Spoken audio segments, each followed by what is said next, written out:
don't get what I want, I get what I need. Every single day I'm heading off to my dream, and I get everything that I damn well please. I don't give a damn if you all listening to me, cause I run it. I'm the only one that really want it, I'm the only one that's really on it. I'm just being honest, I'm just doing everything I promise, cause I want it bad enough that I'ma make it as an artist. And I know I'm not the smartest, and I know I'm not the largest, but I promise you that I'ma be the one that worked the hardest. Cause I promise you that I'm just getting started, and I promise you that my skills are getting sharper. So I'ma get charted, can't be guarded. Nah, I'm the one to get retarded. Get the party started, yeah, get the party started. Yeah, so let me get up on it, yeah. Bitch, you got me fucked up, I don't know what's up. Pour that shit in my cup, we bout to turn up. Crank this shit up so loud, sounds like we're sold out. In front of a whole crowd, we lose control now. Y'all take this shit too personally, everybody got a different version of me. Everybody gotta be learning from me, everybody wanna be working with me. And I feel like there's uncertainty and urgency to find out what you wanna be. But honestly, we change our minds constantly, so stop and breathe and find out who you wanna be.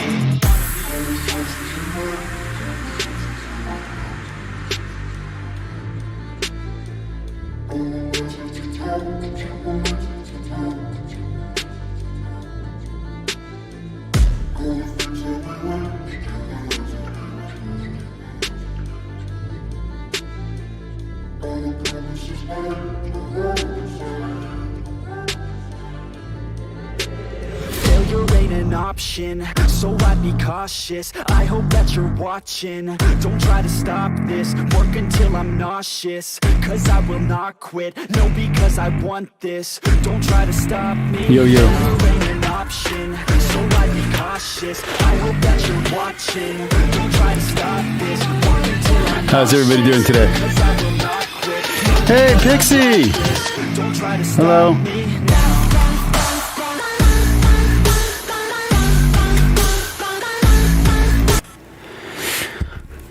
I spent the last of my extra money getting some good streaming stuff together.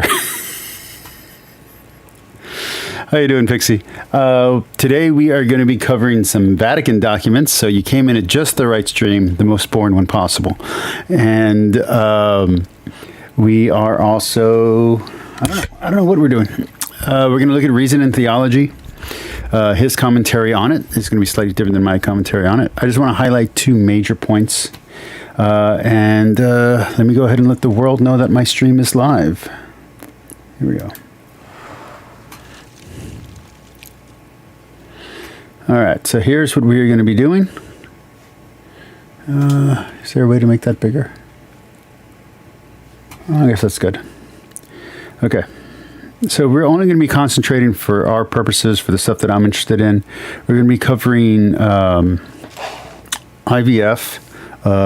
His statement, he might cover the statement on the violence against women, and we're going to be covering, I think it's surrogacy, the human decency of people with LGBTQ identities, and the need to protect women and to respect women's rights as individuals. That is what we're going to be covering today. This is a statement from the Vatican. This is the Pope. This is as official as you can get without it being dogma. For those that don't know, not everything that the Pope says is dogma. That means that it's not inerrant or anything like that. But it does mean that we are supposed to still respect it and at least take his opinion seriously and follow it to the best of our ability. Isn't that a lot of words? Pixie, if you're still in, I caught your last stream. It was really good. I'm really glad that you're streaming again, and I hope everything's going well with you.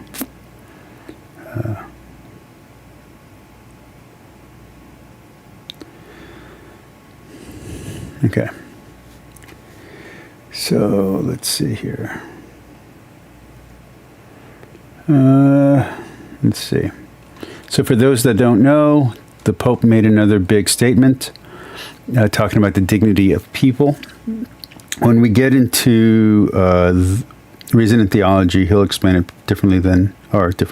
He'll explain it probably a little more clearly than I'm going to explain it right now.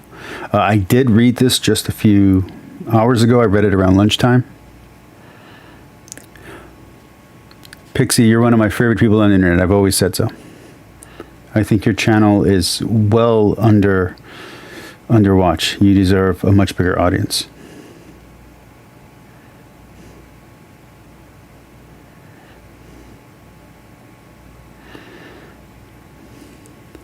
what is this called? Dignatas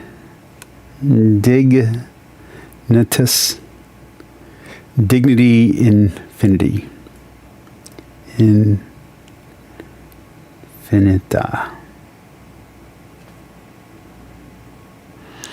Bam. I don't know why I post on my Facebook that I'm also live, because that's just my friends and family and they don't want to watch this shit.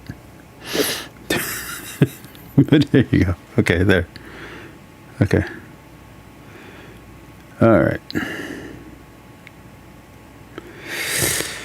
Okay, so we are live. We are doing this. Let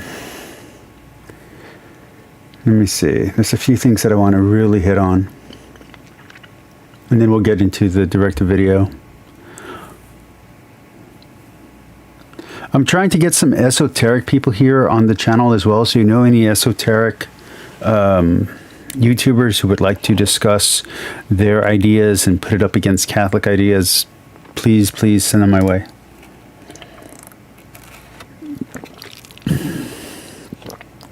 Also, if you know any Buddhist, I want to do some Buddhist stuff on here. And if you know any Mormons, I can get a lot of Mormons to talk to me in person. I can't get anyone to talk to me online in person. So if you know anyone who's willing to do this online and is a Mormon, again, send them my way.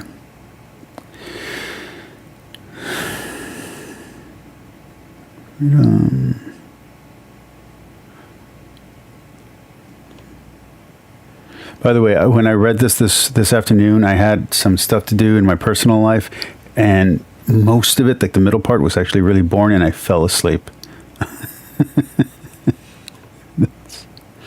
Yeah.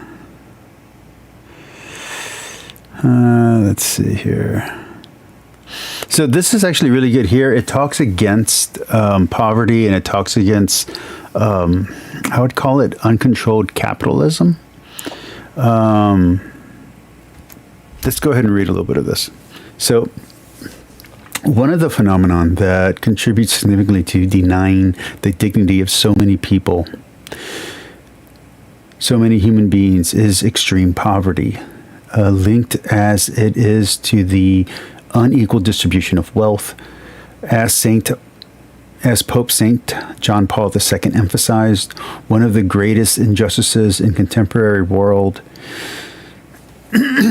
consists precisely in this, that the ones who possess much are relatively few, and those who possess almost nothing are many. It is the injustice of the poor distribution of goods and services originally intended for all. Moreover, it would be misleading to make a cursory distinction between rich and poor countries. For Benedict the 16th recognized that the world's wealth is growing in absolute terms, but inequalities are on the increase. In rich countries, new sectors of society are succumbing to poverty, and new forms of poverty are emerging. In poor areas, some groups enjoy a sort of super development of a wasteful and consumerist kind, which forms an unacceptable contrast with the ongoing situations of dehumanizing deprivation. Actually, let me talk in my reading voice. The scandal of glaring iniquities continues, where the dignity of the poor is doubly denied because of the lack of resources available to meet their basic needs and the indifference shown toward them by their neighbors. With Pope Francis, therefore, one must conclude that wealth has increased, but together with inequality, with the result that new forms of poverty are emerging. The claims that the modern world has reduced poverty is made by measuring poverty with criteria from the past that do not correspond to present-day realities. As a result, poverty can take a variety of forms, such as an obsession with reducing labor cost with no concern for its grave consequences, since the unemployment that it directly generates leads to the expansion of poverty. Among these destructive efforts of the empire of money, it must be recognized that there is no poverty worse than that which takes away work and the dignity of work. Moreover, if some people are born into a country or family where they have fewer opportunities to develop, we should acknowledge that this is contrary to their dignity, which is the same dignity as those born into wealth, into a wealthy family or country. We are all responsible for this stark inequality, albeit to varying degrees. And I couldn't agree more. This is a very true statement. We are measuring whether or not people are wealthy or not, or poor or not, on very weird scales that do not match our current situation. And unfortunately, my father has fallen into this situation, so I can't say I'm unbiased here. My dad is a retired teacher, and because he is a retired teacher, he gets retirement, and that retirement disqualifies him from the aid that he needs given his circumstances. He's older and has dementia, and because his retirement is a little bit higher, we can't get aid for him. It is a terrible thing. We do not have wealth. He's a retired teacher, so it's not like we have independent money that can pay for aid for him.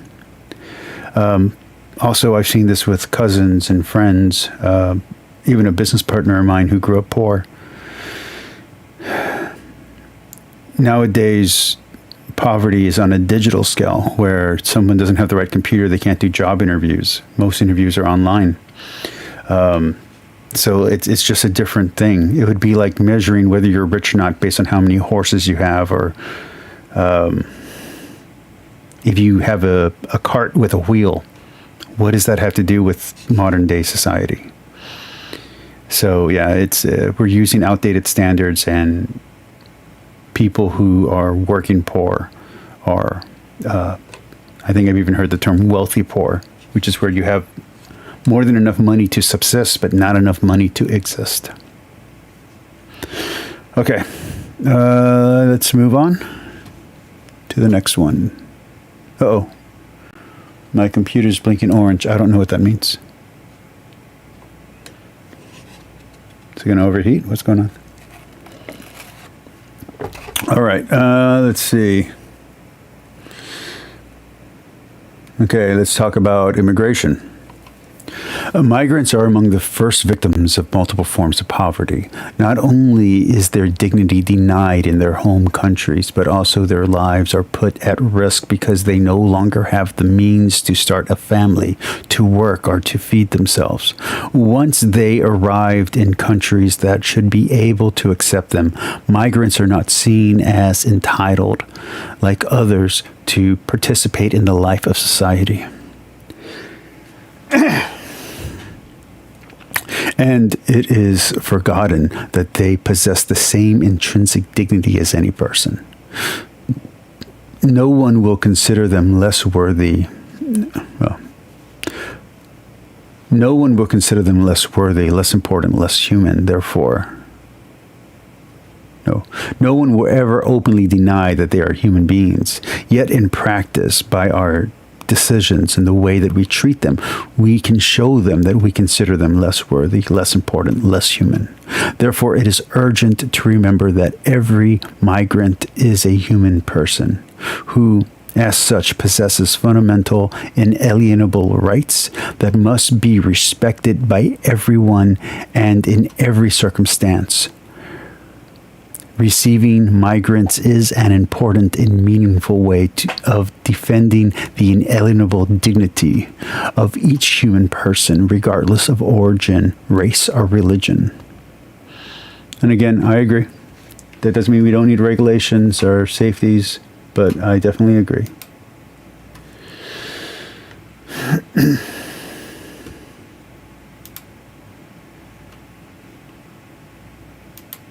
Each human person. Okay. Human trafficking. I'm not going to really cover that one, but this one is really good as well. And it's really true. Sexual abuse, because I know people will be asking about that, given everything else. So, the profound dignity inherent in human beings in their entity entirety in their entirety of mind and body also allows us to understand why all sexual abuse leaves deep scars in the hearts of those who suffer it. Indeed, those who suffer sexual abuse experience real wounds in their human dignity. These are sufferings that can last a lifetime and that no repentance can remedy. This phenomenon is widespread in society, and it also affects the church and represents a serious obstruction to her mission. From this stems the church's ceaseless efforts to put an end to all kinds of abuse, starting from within. I would have liked to have seen a little bit of an action plan here, like how they're going to do that, but at least they acknowledge that it is a problem that the church itself also has to deal with. It's not just pointing outward like it used to. Okay, let's go here. Violence against women. Violence against women is a global scandal that is gaining increasing recognition.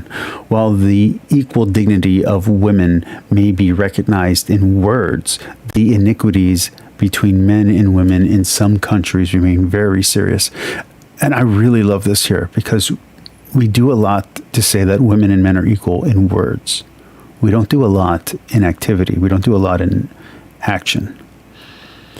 We let movies and stuff like that be the answer, but no one's a superhero. No one has superpowers. It doesn't matter how empowered the female character is in a fiction. That's not real life. That's not the kind of systemic change we need to protect women. We need actual equality and actual protections and actual defense for women, including women's spaces, in actual reality. It's not enough to say that they're equal. We have to actually treat them equally. And we have to protect them in places where they're not equal. In places where a man's strength or a man's size can be abused. So that's actually something that we need to work on. Even in the most developed and democratic countries, the concrete social reality testifies to the fact that women are often not accorded the same dignity as men. Notice that it's not so much talking about rights, but dignity, as in respect for the human individual. Pope Francis highlighted this when he affirmed that the organization of societies worldwide is still far from reflecting clearly what women possess, that women possess the same dignity and inherent rights as men. We say one thing with our words, but our decisions and reality tell another story. Indeed, doubly poor are those women who endure situations of exclusion, mistreatment, and violence, since they are frequently less able to defend their rights. That's just really strong. Here it's going to talk about abortion. I don't think it's going to talk. Okay, it's over here. It's going to talk about surrogacy. I'm going to skip the abortion part. We'll probably get into that with Michael Lofton later. Let's go with surrogacy. How's the sound, everybody? I noticed I got a little bit of an audience today. How's the sound going?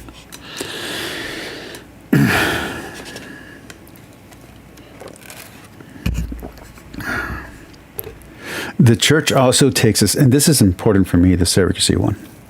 The church also takes a stand against the practice of surrogacy, through which the immeasurably worthy child becomes a mere object. So I'll be really blunt. When I read this first part right here, I was kind of disagreeing with where it was going. On this point, Pope Francis' words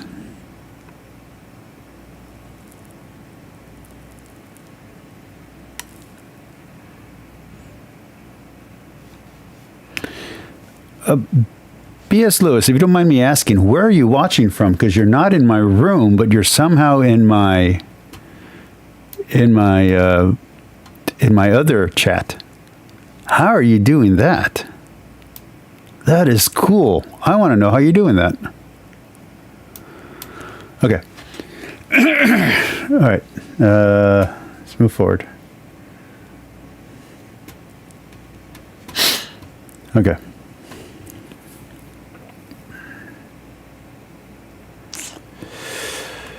Where do we leave off? Okay. On this point, Pope Francis' words have a singular clarity. The path to peace calls for the respect for life, for every human life, starting with the life of the unborn child in the mother's womb, which cannot be suppressed or turned into an object of trafficking. Now, this is an interesting point because we are so stuck in the American point of view, we don't think about how in other countries, women who are desperate for money might consider doing, almost unwillingly doing surrogacy, can't say it now, surrogacy, because of the potential financial gain, which is something we don't think about.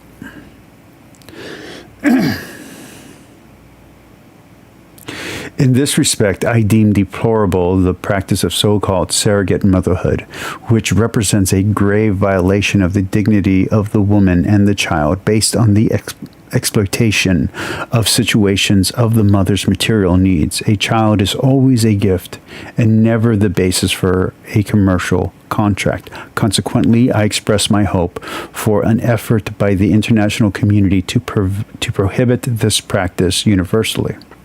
Now, again, it still hasn't spoken out directly against IVF, and it hasn't spoken out directly against, I would say, like, adoption within surrogacy, like surrogacy in cases of emergency, or someone who's has a kid and then they've decided, hey, they don't want to do it, but they don't want to have an abortion, so they're going to adopt it out. So it's not talking about those situations yet, but it's putting pressure to say, you want to have your own child, and then, of course, not speaking out against adoption. First and foremost, the practice of surrogacy violates the dignity of the child. See, Trent Horn tries to do this argument a lot, and he gets it wrong. When I read this, I thought this was a much better clarification than everything that Trent Horn has ever said on this subject. I think this explains much better what Trent Horn is trying to argue against this practice. First and foremost, the practice of surrogacy violates the dignity of the child. Indeed, every child possesses an inalienable dignity that is clearly expressed, albeit in a unique and differentiated way, at every stage of his or her life, from the moment of conception at birth, growing up as a boy or girl, and becoming an adult. Because of this inalienable dignity, the child has the right to have a fully human and not artificially induced origin, and to receive the gift of life that manifests both the dignity of the giver and of the receiver. See, that right there is more convincing than anything Trent Horn ever said. Moreover, acknowledging the dignity of the human person also entitles recognizing every dimension of the dignity of the conjugal union and of human procreation. Considering this, the legitimate desire to have a child cannot be transferred into a right to a child that fails to respect the dignity of that child as the recipient of the gift of life. Surrogacy also violates the dignity of the woman, whether she is coerced into it or chooses to be subject to it herself, freely. For in this practice, the woman is detached from the child growing in her and becomes a mere means subsequent to the arbitrary gain or desire for others. This contrasts in every way with the fundamental dignity of every human being and with each person's right to be recognized always individually and never as an instrument for another. It's very strong wording. Okay. We're getting into it, guys. We're getting into the controversial stuff. Okay. So on marginalized people with disabilities. As a dyslexic person, I guess technically I count in that. One criterion for verifying whether real attention is given to the dignity of every individual in society. Let me move the camera just a little wrong way. this way. Every individual in society is the help given to the most disadvantaged. Regulability of our time is not known for such care. Rather, a throwaway culture is increasingly imposing itself. To counter this trend, the condition of those experiencing physical or mental illness warrants special attention and concern. Such conditions of acute vulnerability, which feature promptly in the Gospels, prompt universal questions about what it means to be a human person, especially starting from the condition of impairment or disability.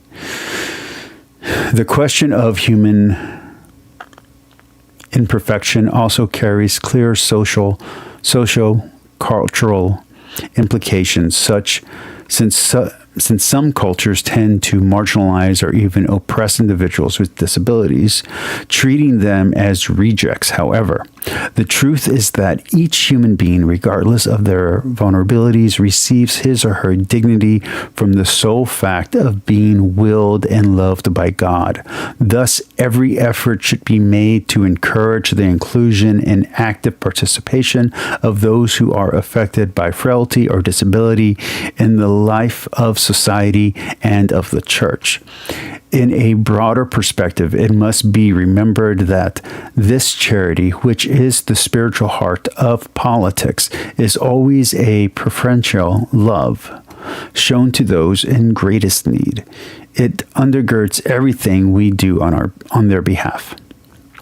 To tend those in need takes strength and tenderness, effort and generosity in the midst of a functionalistic and privatized mindset that inexorably leads to a throwaway culture. It involves taking responsibility for the present with its situation of utter marginalization and anguish, and being capable of bestowing dignity upon it.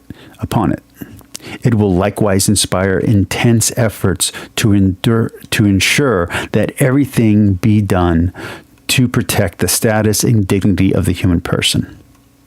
I'll be honest, I got a little teary-eyed when I read that the first time. I thought that was a great statement. And you know, I have a speech impediment that's pretty much solved outside of some words that have the letter R in them, and I am dyslexic.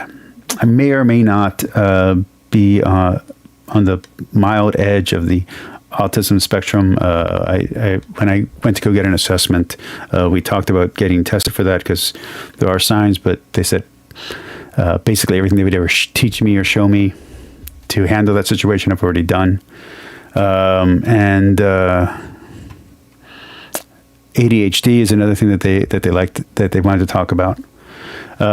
So I mean, technically those disabilities, I guess, for me personally in my life, outside of me having to relearn math every time I do math, it really hasn't been a problem. I learned how to read. I learned how to write. Yeah, my handwriting is messy, but we have computers now. So, but I think this is very true. I've seen people who have similar conditions, but did not have good teaching, were not treated well, and they did not have the opportunities that I have had. So I've seen people who are marginalized because of their disabilities, and I'm very, very lucky that I haven't been. So yeah, let's move forward to gender theory. The Church wishes, first of all, to reaffirm that every person, regardless of sexual orientation, ought to be respected in his or her dignity and treated with consideration, while every sign of unjust discrimination is to be carefully avoided, particularly any form of aggression and violence.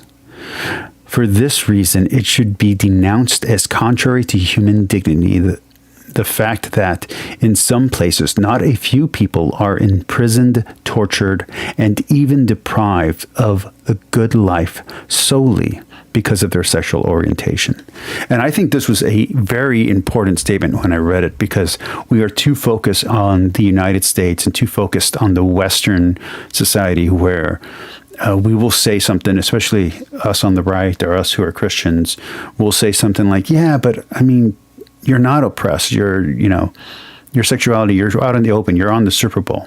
And we forget that this is a worldwide issue where people of the LGBT community are being oppressed in other countries in severely violent ways. They're being stoned to death, they're pushed off buildings, are being jailed, just not even for even homosexual acts like we would consider them, but just for holding hands with their partner or kissing their partner or talking about their partner in public or talking about their orientation in public without even acting on it. They can go to jail in some places like in Russia. So, yeah, I do think that's a very strong statement, and it does broaden our mindset from just the West, where we're like, what are you talking about? Where it's like, yeah, you haven't reached equality. We haven't reached equilibrium.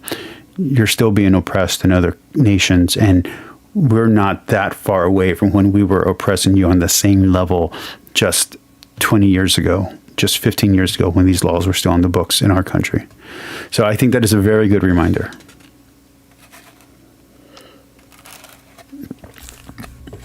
Let's continue on. At the same time, the Church highlights the definite critical issues present in gender theory. On this point, Pope Francis has reminded us that the path to peace calls for respect for human rights, in accordance with the simple yet clear formulation contained in the Universal Declaration of Human Rights. I have not read that. Whose 75th anniversary we recently celebrated. These principles are self-evident and commonly accepted. Regrettably, in recent decades, attempts have been made to introduce new rights that are neither fully consistent with those originally defined and are always acceptable.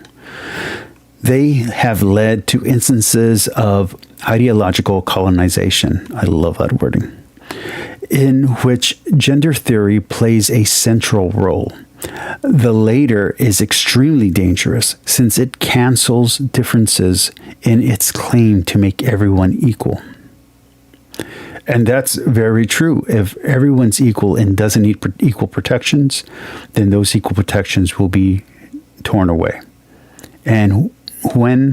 And if, and most likely when, those differences are recognized again in society as the pendulum swings in our culture, you will then leave women or people in the LGBT community without rights. You will then abandon them in the future because you think you have reached some kind of parity now. I think that is very true.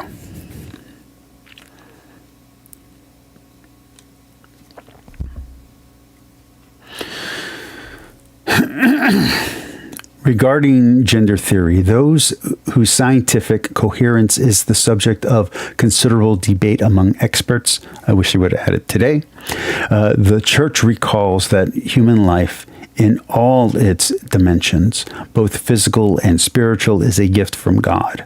This gift is to be accepted with gratitude and placed at the service of the good. Desiring a personal self-determination, as gender theory prescribes, apart from this fundamental truth that human life is a gift, amounts to a concession to the age-old temptation to make oneself God, entering into competition with the true God of love revealed to us in the gospel. And this kind of hits on a theme that we saw in some of the other stuff we read and some of the stuff that we skipped, which is that these things are God's domain, and we should accept those things that we don't like about ourselves as challenges to be a better person, not as hindrances to our self-identity. Now, that's easy for me to say, but I myself have gone through this kind of stuff. When I was much younger, I was a very feminine boy. I was considered a sissy. I was considered feminine. And then one day, thanks to hormones, just regular puberty, I got big old muscles, and that changed my entire life. But coming to that balance, from being so weak and so small to being stronger than actually my entire school. There was only like 2 or 3 of us in high school, maybe 2 or 3 of us in junior high, maybe 5 in high school, and in college, when we did at the college that I was at, when we did a weightlifting competition, me and my best friend were number 1 and number 2 for bench pressing. So, hormones really change everything about a person. So, yeah, I came to terms with that. Not everybody does. So, I think this is good. This is all good stuff that's being said here.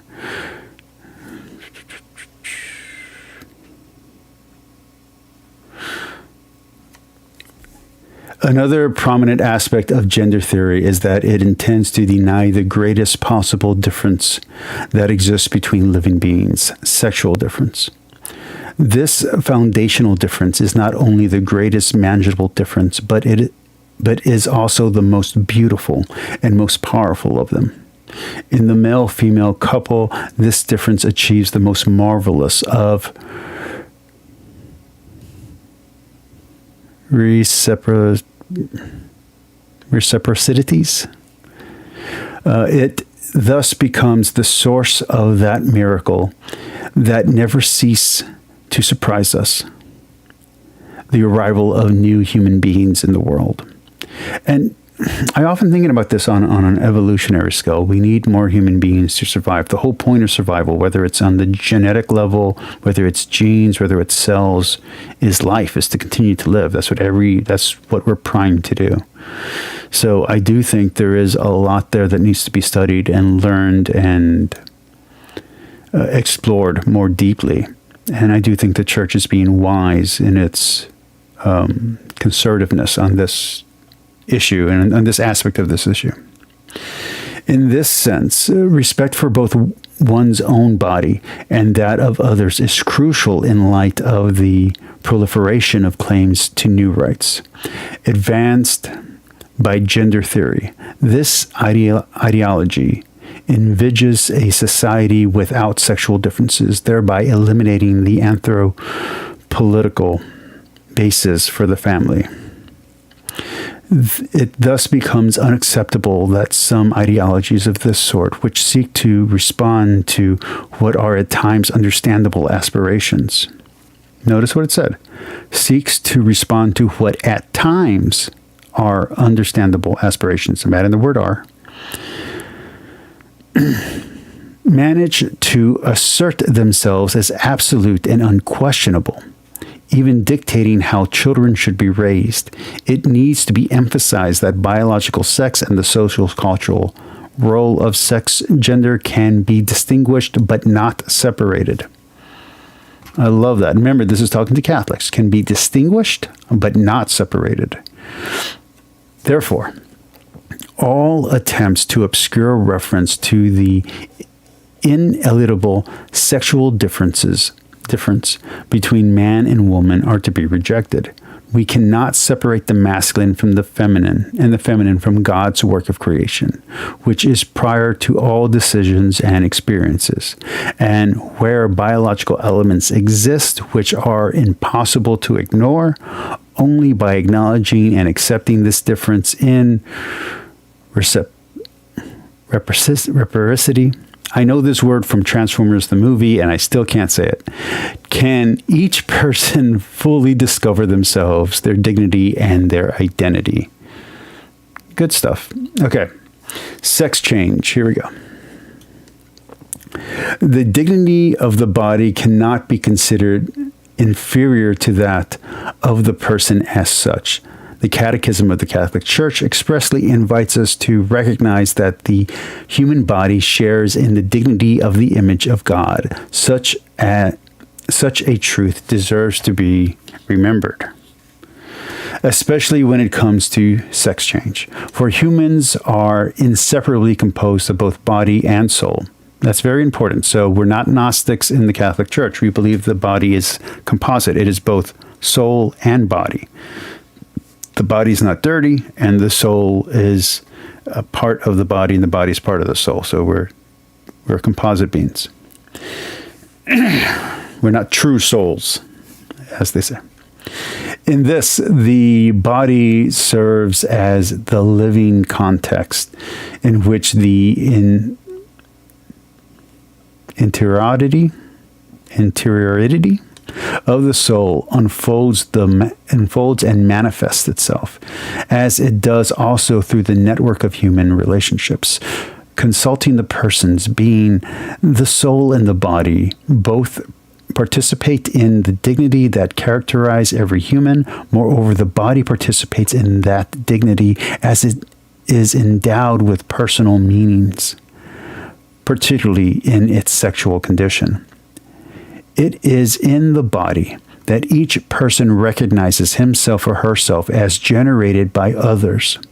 And it is through their bodies that men and women can establish a loving relationship capable of generating persons.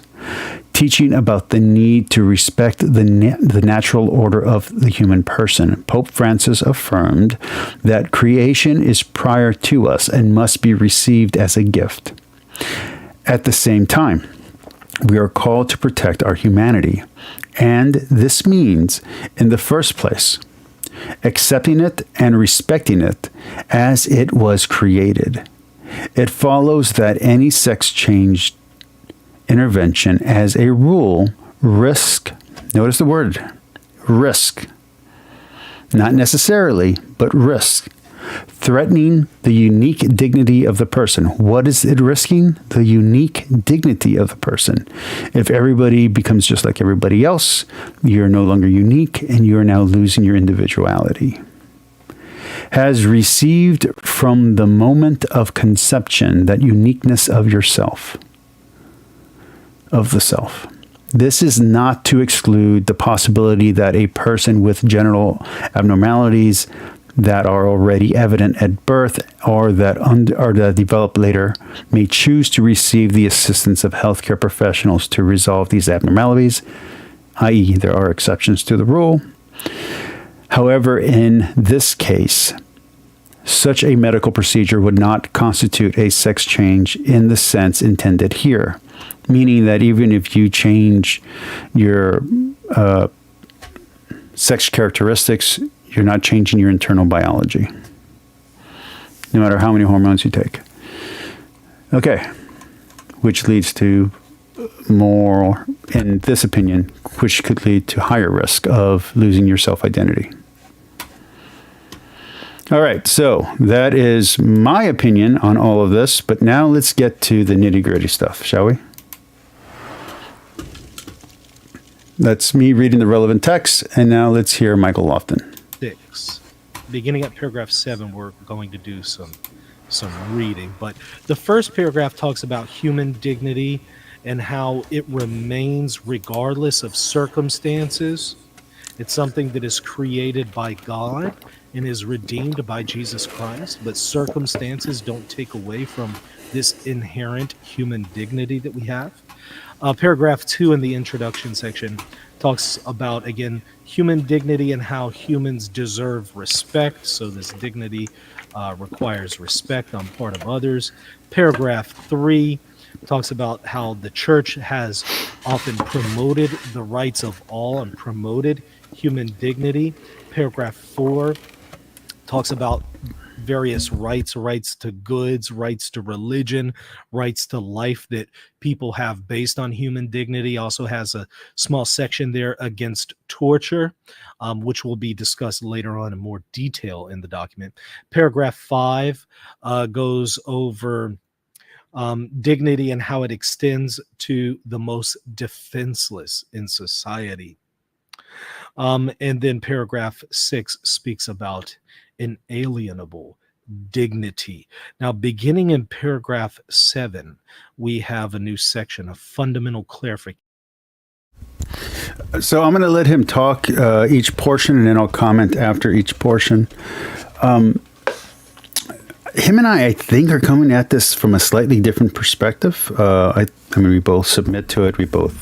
I think we both agree with it. but I think we're coming to the understanding of what it says in a slightly different way, which is fine. But I just want to be very clear about that before we get into the nitty gritty. I'll be right back. I'm going to get some water. And so it wants to define for us what dignity means. And here, I really appreciated this part because there are some helpful distinctions that are made. In fact, the document offers a fourfold distinction when it comes to discussing human dignity that I found very productive, because often in these discussions, we use these terms somewhat intuitively aware that there are some distinctions here, but our language often doesn't reflect that.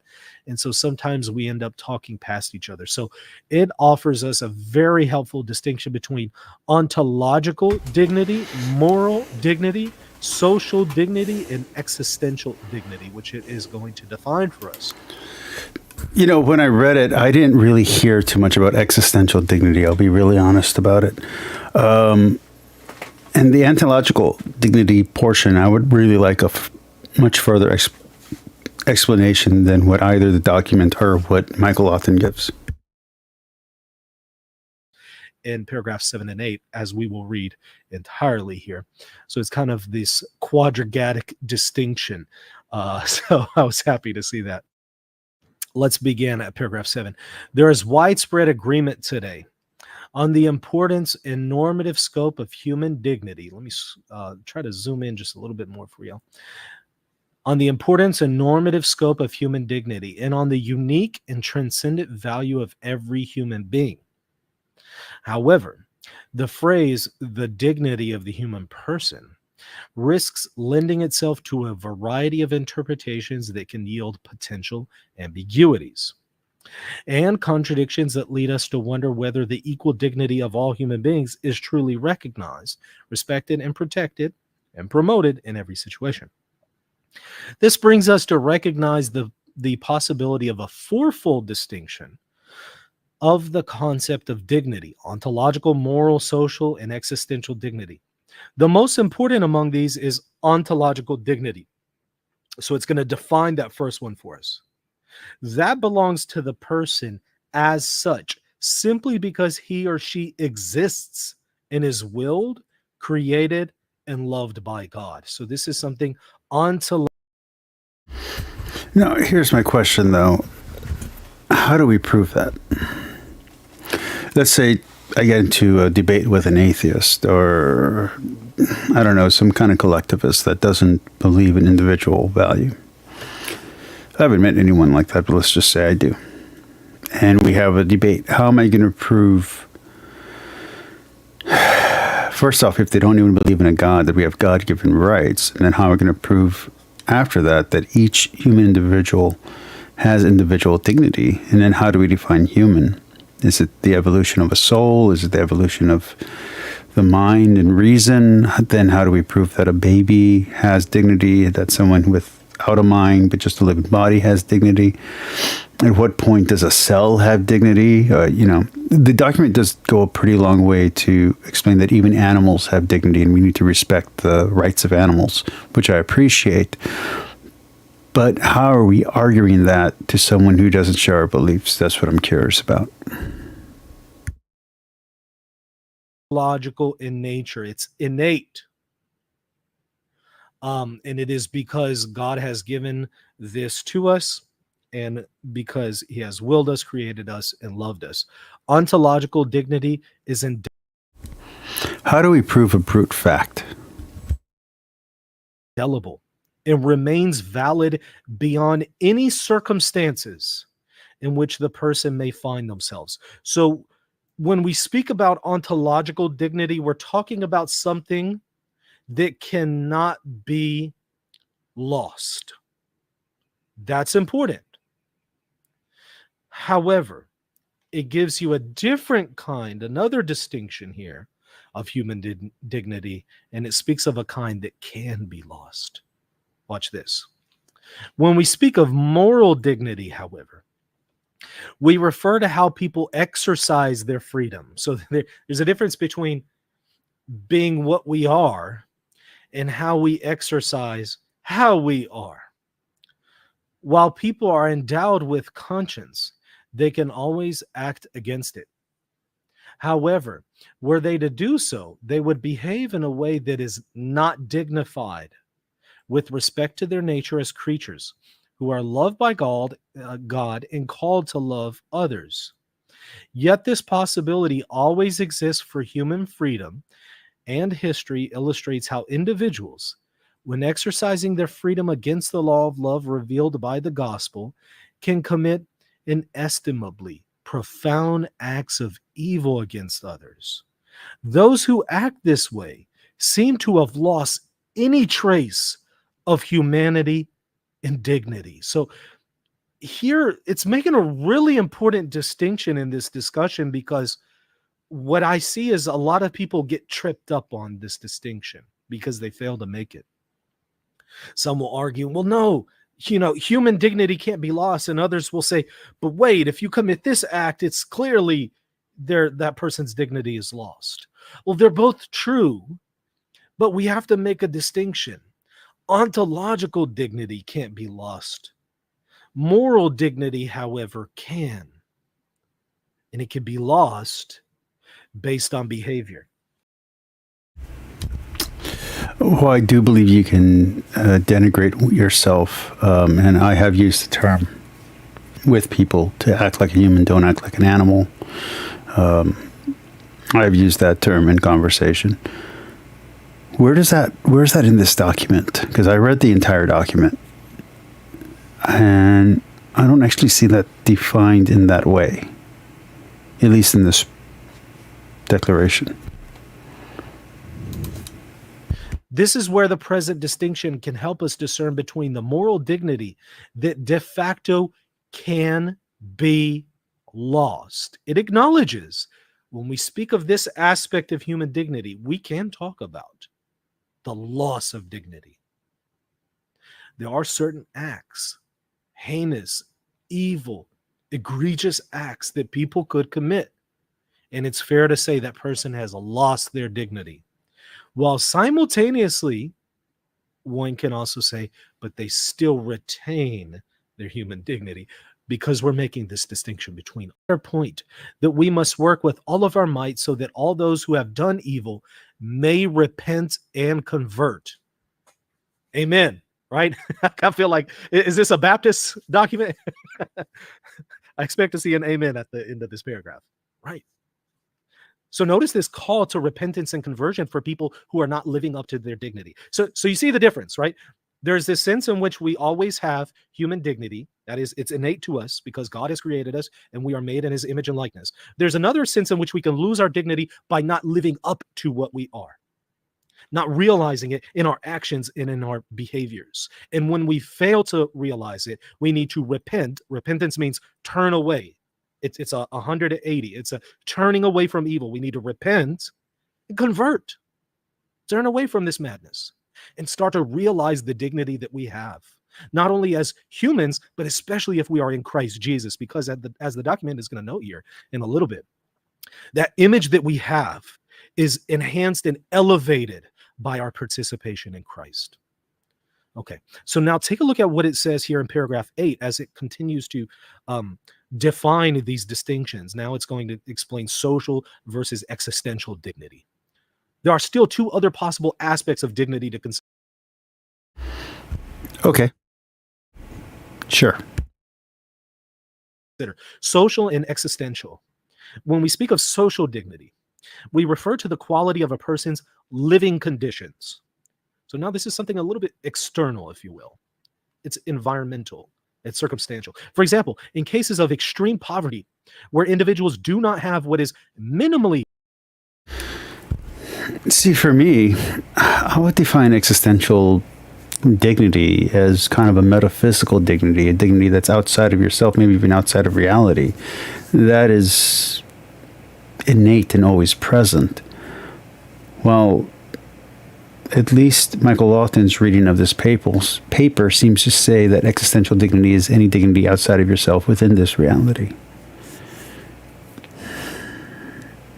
And he seems to view moral or ontological dignity as the dignity that comes from God, that's innate from God.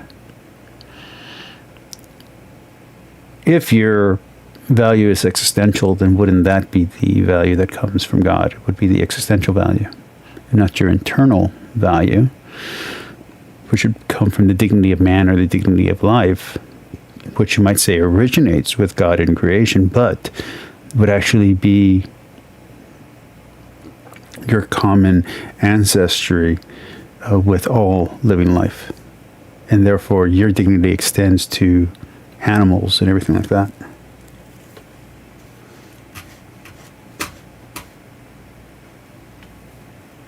All right, Pixie. Love you. Hope you have a great night, and say hi to your kid. And thank you for hanging out with me. Have a good one.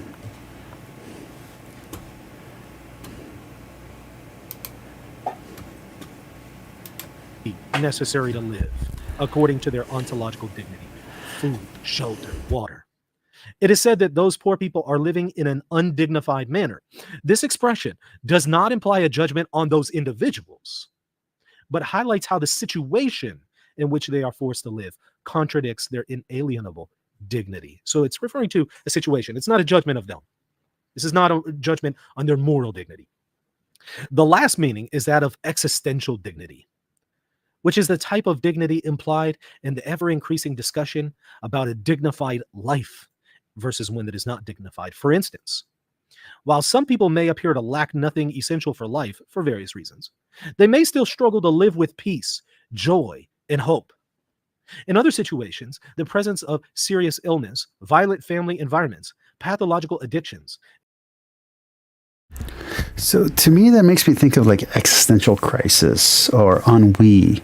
When I met my wife, she had only been in America for maybe a year, maybe a little bit less. And after we had started dating for a while, she couldn't understand American media, why the women were always depressed. I think we were watching Mad Men at the time or something. And I tried to explain to her ennui. I tried to explain to her, when you lack for nothing, but you have nothing to do, you feel denigrated. Your purpose becomes serving another person, not serving yourself, because there's nothing that you lack. So there's nothing that you're working for. She had a hard time understanding that. I think that's what they're hinting at here, but I'm not really sure. And other hardships may drive people to experience their life conditions as undignified vis-a-vis. I'm going to take a break at the 1 hour mark, okay? That ontological dignity that can never be obscured. So existential dignity refers to the dignity of how we are existing. These distinctions remind us of the inalienable value of the ontological dignity that is rooted in the very being of the human person in all circumstances. Okay, so it offers us this, again, fourfold distinction, very helpful at the outset, so that we're defining terms, so that we understand what we're talking about in advance, so that there's no confusion. So before we get to the controversial stuff, surrogacy, sex transitions, gender ideology, before we get into that stuff, we have to define our terms, we have to understand the basics, and that's what the document is doing here. Now, paragraph. All right, I'm going to take a little break. I'll be back in about a minute or two, okay?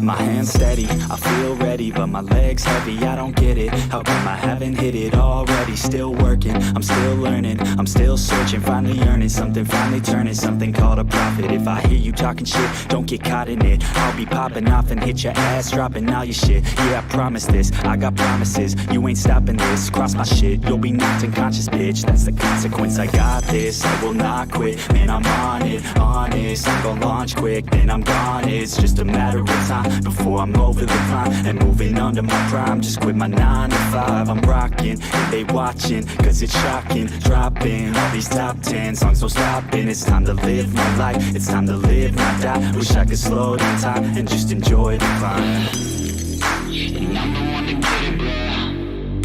I swear to God I'll get it, bro. So don't just let me get it. Yeah, let's go. I'm gonna get it, Yeah, I'm the one to get it, bruh.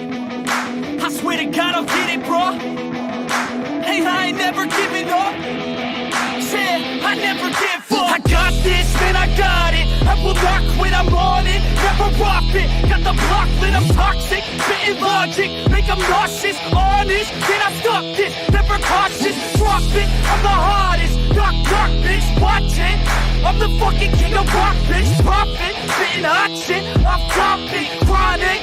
I think I'm motherfucking lost it. Back, matter of fact, making racks where it's at. Have my back to the mat, not an act, that's a fact. We attack in a back, no react, no react. Think I'm black, off his ass. While I rap, not the snap, throw a jab, give a crap. We're advanced, I'm the man. Got a plan better than most brands. Goddamn, I'm a rhyme till I die. Never lie, that's a lie. I don't try, I defy. Yes and not, that I'm right, yeah.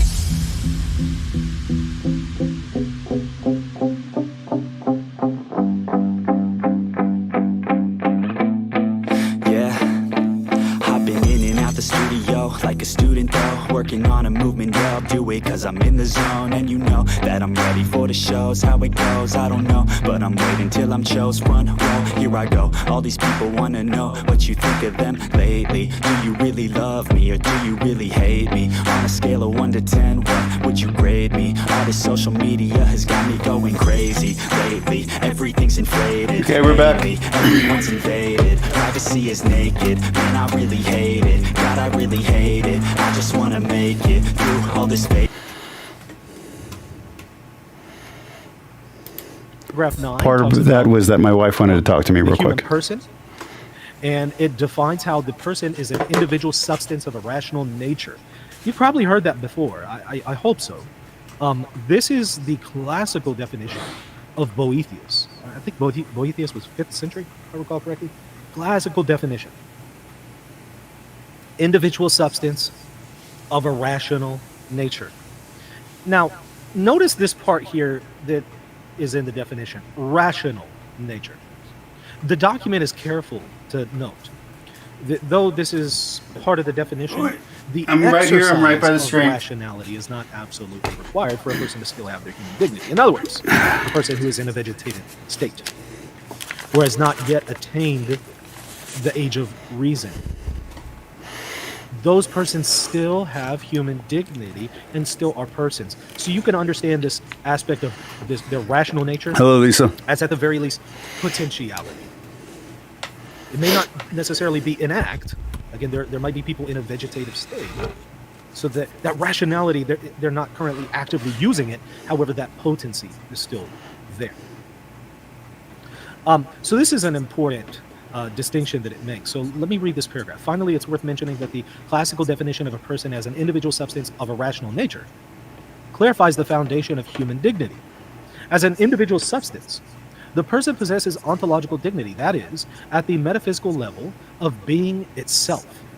Having received existence from God, humans are subjects who subsist, that is, they exercise their existence autonomously. The term rational encompasses all capacities of the human person, including the capacities of knowing and understanding, as well as those of wanting, loving, choosing, and desiring. It also includes all corporeal functions closely related to these abilities. Nature refers to the conditions particular to us as human beings, which enable our various operations and the experiences that characterize them. In this sense, nature is the principle of action. We do not create our nature. That's important. And we'll see the implications for that later on when we talk about sex and gender. We hold it as a gift, and we can nurture, develop, and enhance our abilities. By exercising the freedom to cultivate the riches of our nature, we grow over time. Now, watch this key moment here. Even if a person is unable to exercise these capabilities due to various limitations or conditions, nevertheless, the person always subsists as an individual substance with a complete and inalienable dignity. This has a lot of implications morally. And again, we're going to see it later on when we get to around paragraph 40 or so. Paragraph 40 to 60 something goes over all kinds of applications for this. This applies, for instance, to an unborn child, which is why we're going to be discussing abortion later on, an unconscious person, right?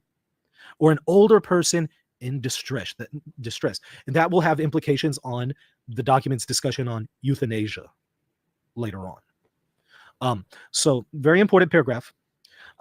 Paragraph 10 talks about our growing in awareness of human dignity, especially in classical antiquity. Paragraph 11 begins to discuss human dignity from a biblical angle. And I want to read that. I want to read paragraphs 11 and 12. Because paragraph 11 and 12 both speak of this from a biblical and also from Jesus's perspective in sacred scripture. So biblical revelation teaches that all human. And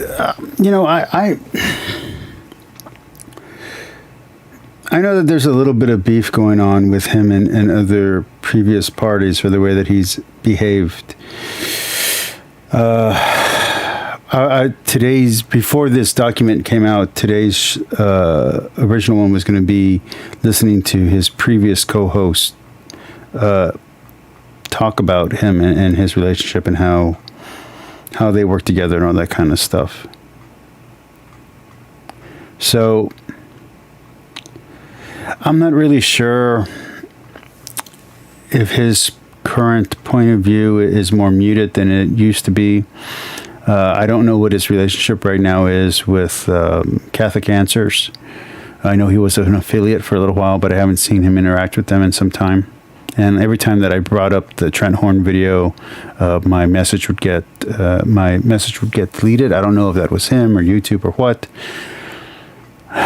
So I don't know how in good standing his theological opinions are on the apologetical front, but I've always appreciated his mind when it comes to, and his ability to have read all this stuff. I've been reading all this stuff for the last 10 years and I haven't gotten through all of it. So the fact that he's read so much in such a short time is really amazing. Now, if he hadn't read it and he's just BSing, then that's a different story. But as far as I know, he's actually doing really well when it comes to his apologetics and theology. I'm interested to know if he's actually got a degree or if he's going to get a degree and all this stuff. But yeah. Human beings possess inherent dignity because they are created in the image and likeness of God. God said, "Let us make man in our image and our likeness." So God created man in his own image. In the image of God, he created them. Male and female, he created them. That's a reference to Genesis chapter 1, verses 26 through 27. You'll note, by the way, the scripture references are within the text rather than footnoted at the bottom. So if you look at the bottom, you might not see scripture being referenced there in the endnotes. That's because they're in the text. With this, humanity has a specific quality that means it is not reducible to purely material elements. Moreover, the image does not define the soul or its intellectual abilities, but the dignity of man and woman and their relationship of equality and mutual love. Both the man and the woman represent God in the world and are also called to cherish and nurture the world. This is the concept that mankind, man and woman, are icons of God, if you will. And that's all the more enhanced with the incarnation. Because of this, to be created in the image of God means to possess a sacred value that transcends every distinction of a sexual, social, political, cultural, and religious nature. Our dignity is bestowed upon us by God. It doesn't come from... To bring it back to one of my more popular videos of the last 2 weeks, this is part of the problem with Melanie Mack's approach to quote-unquote evangelization. Insulting people and saying slurs to people is not respecting their dignity as a human being. This is also something that I've noticed for a while now Matt Fradd is having increasing trouble with, which is respecting the dignity of the people who disagree with you. Everything from quote-unquote burning the Book of Mormon to degrading feminine men.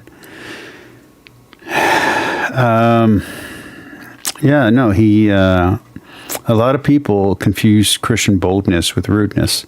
Being rude is not the same as being Tertullian. Tertullian and Paul were offensive people, but they did it well, and you don't. There's a reason why people remember Tertullian and remember Paul, and people probably won't remember you. And that's not an insult to you. It's just very hard to be that great of a person and that interesting of a person. Even some of our greatest celebrities are going to be forgotten in 20 years. So certain people have staying power, and part of that is the quality and ability of their words. And if you don't have that talent, you shouldn't be trying to imitate them. Be yourself, and who knows? All right. From society, it doesn't come from man, it comes from God. So society and man cannot take it away since it comes from God. It is neither claimed nor deserved.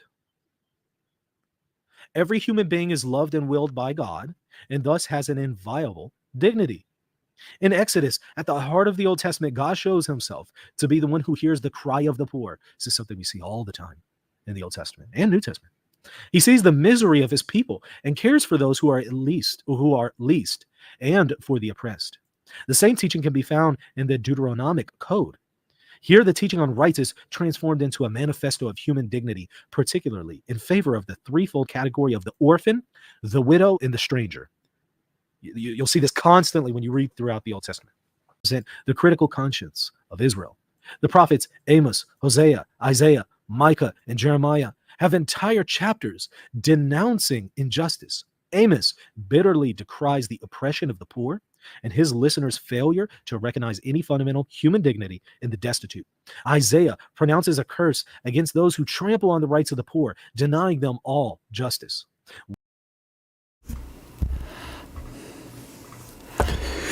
Lisa for Truth says, I'd like to interview you for my channel. Anytime, Lisa, let me know.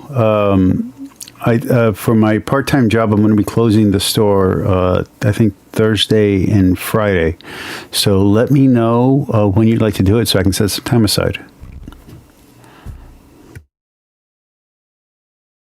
Woe to those who decree iniquitous decrees, and the writers who keep writing oppression to turn aside the needy from justice. This prophetic teaching is echoed in the wisdom literature. For example, Sirach equates the oppression of the poor with murder. To take away a neighbor's living is to murder him. To deprive. Now, it's interesting that they say that in this document, because I've repeated this because I've heard this from other apologists, and I agreed with it and I believed in it, that it goes too far when you make those kind of equations, but the Bible itself makes those kind of equations. And I'm not going to go against the Bible. Just FYI, as a Catholic, that ain't happening. So those who are like Lauren Chen and a few others who say it's too extreme to say that this type of, they would say repression, but this type of oppression, as the Bible identifies it, of the poor, is equivalent to murdering them. So those are actually, that is a biblical statement. So Lauren Chen and Candace Owens and a few others who have denigrated this kind of language, it's biblical. So if you're going to say you're biblical, you're going to have to go with what the Bible says, and you're going to have to submit to the Bible. Me, I'm a Catholic. I'm submitting to the magisterium and the Pope. But yeah, you're going to have to go with what the Bible says. So that language is in there. An employee of his wages is to shed blood. Sirach 34:22. In the Psalms, the religious relationship with God comes through the defense of the weak and needy. Do justice for the weak and the orphan. FYI, I only submit to God. Give justice to the poor and the afflicted. Rescue the weak and the needy. Set them free from the hand of the wicked. Moving forward to paragraph 12, it's going to discuss raised in humble conditions. Jesus reveals the dignity of the needy and those who labor. Then throughout his public ministry, he affirms the value and dignity of all who bear the image of God, regardless of their social status.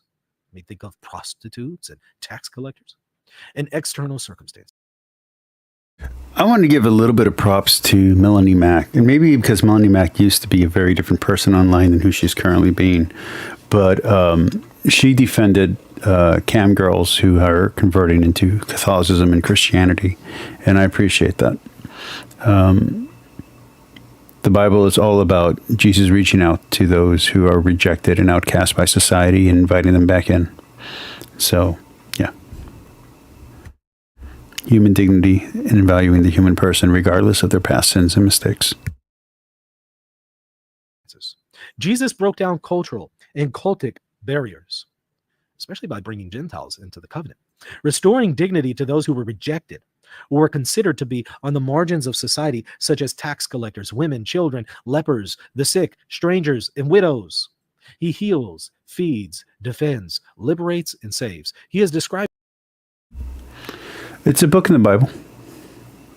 For Lisa for Truth, who's asking what's he's referencing. It's a book from the Bible.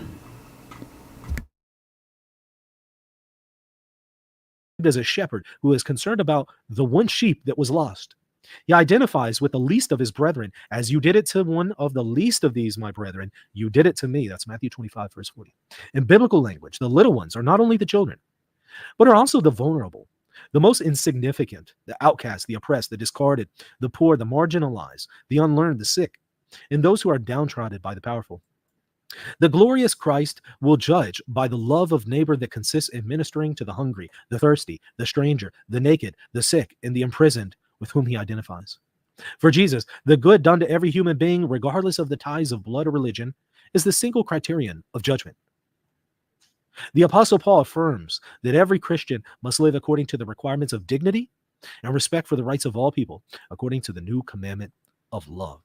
So, a biblical summary of dignity. And for those who don't notice, it is giving the biblical citations for each of these claims. So that way you can't just say, oh, Catholics are being Catholic and saying stuff of man. We're using biblical citations. Paragraph 13 describes, the 14 briefly describes human dignity today, in current thought, the present era, from God. Paragraph 16, let's go ahead and read this because it's going to talk about dignity in relation to the Second Vatican Council and the Magisterium. For this reason, the Second Vatican Council speaks of the sublime dignity of the human person, who stands above all things and whose rights and duties are universal and inviolable. As the opening line of the Conciliar Declaration Dignitatis Humanae recalls, contemporary man is becoming increasingly conscious of the dignity of the human person. Remember, this is the heels. It's on the heels. It's in the Bible. I don't believe it's an apocryphal or deuterocanonical book. I think it's actually in all Bibles. But it is most definitely in the Catholic Bible and the Orthodox Bible. Also, if you have a King James Bible, it's definitely in there in the index section, or in the in between section between the two, between the Old Testament and the New Testament. But yeah,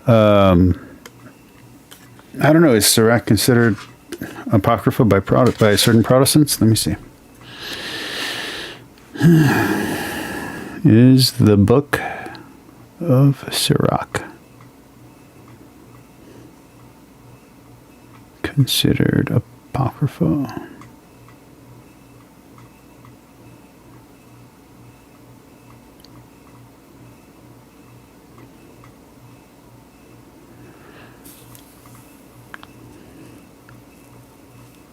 Okay, so in Protestant Bibles, it's included in an index that not all Protestant Bibles have.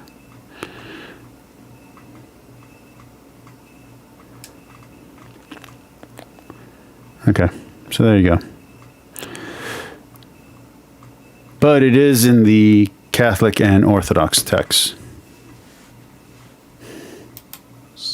Of World War II, World War I, World War II. The Cold War was going on at this time. I think the Cuban Missile Crisis, as well. More and more people are demanding that men should exercise fully their own judgment and a responsible freedom in their actions and should not be subject to the pressure of coercion, but be inspired by a sense of duty. Such freedom of... And on that note, it's considered an ecclesial book, and not so much a deuterocanonical book, traditionally. Thought and conscience, both individual and communal, is based on the recognition of human dignity as known through the revealed word of God and by reason itself. The church's magisterium, that's the church's teaching authority, progressively developed an ever greater understanding of the meaning of human dignity, along with its demands and consequences, until it arrived at the recognition that the dignity of every human being prevails beyond all circumstances. So it was a process. We've always known about human dignity. It's always been there, but we've become more and more aware of it and the implications of human dignity. Okay, paragraph 17 talks about how the church has often promoted human dignity. Paragraph 18 discusses how dignity relates both to body and soul. Both body and soul are dignified. Human dignity pertains to both, which will have some implications later on, again, with the sex surgery discussion. Now, we're going to read paragraphs 19 through 20. Revealed in its fullness when the Father sent his Son, who assumed human existence to the full. In the mystery of the incarnation, the Son of God I'm going to skip ahead a bit. confirmed the dignity of the body and soul which constitute the human being by to its destiny of fellowship with God and knowledge and love of him. There's this notion in theology. We come from God, but then there's a returning back to God. And it's that returning back that so many people are forgetting today.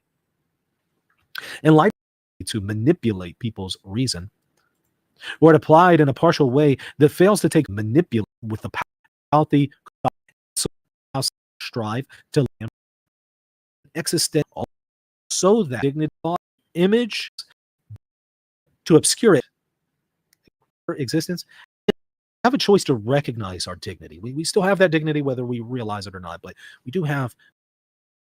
I do want to cover a little bit about free will. That's why I backed it up a little bit. Through our will, that ability to either recognize it or obscure it. Every individual possesses an inalienable, an intrinsic dignity from the beginning of his or her existence as an irrevocable gift.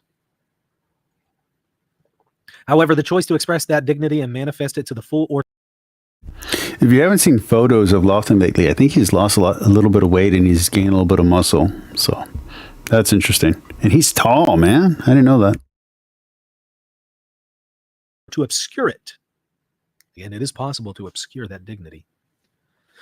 To obscure it depends on each person's free and responsible decision. So when we commit atrocious and evil acts, we're obscuring the dignity that God has given us. Some church fathers, such as St. Irenaeus and St. John Damascene, an Eastern father, distinguished between the image and likeness mentioned in Genesis. If you study Eastern Christian thought, you'll be familiar with this. This allowed for a dynamic perspective on human dignity that understands that the image of God is entrusted to human freedom so that, under the guidance and action of the Spirit, the person's likeness to God may grow, and each person may attain their highest dignity.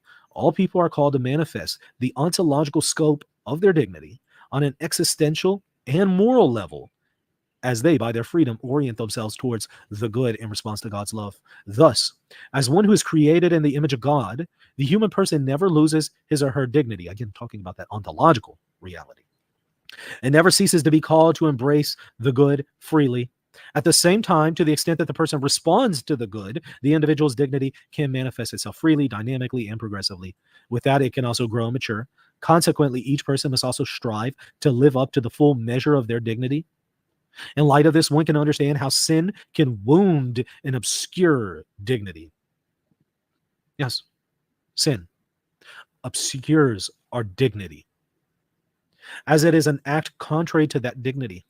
Yet, sin can never cancel the fact that human beings are created in the image and likeness of God. Again, going back to that ontological aspect. So you see this constant dynamic between ontological versus moral.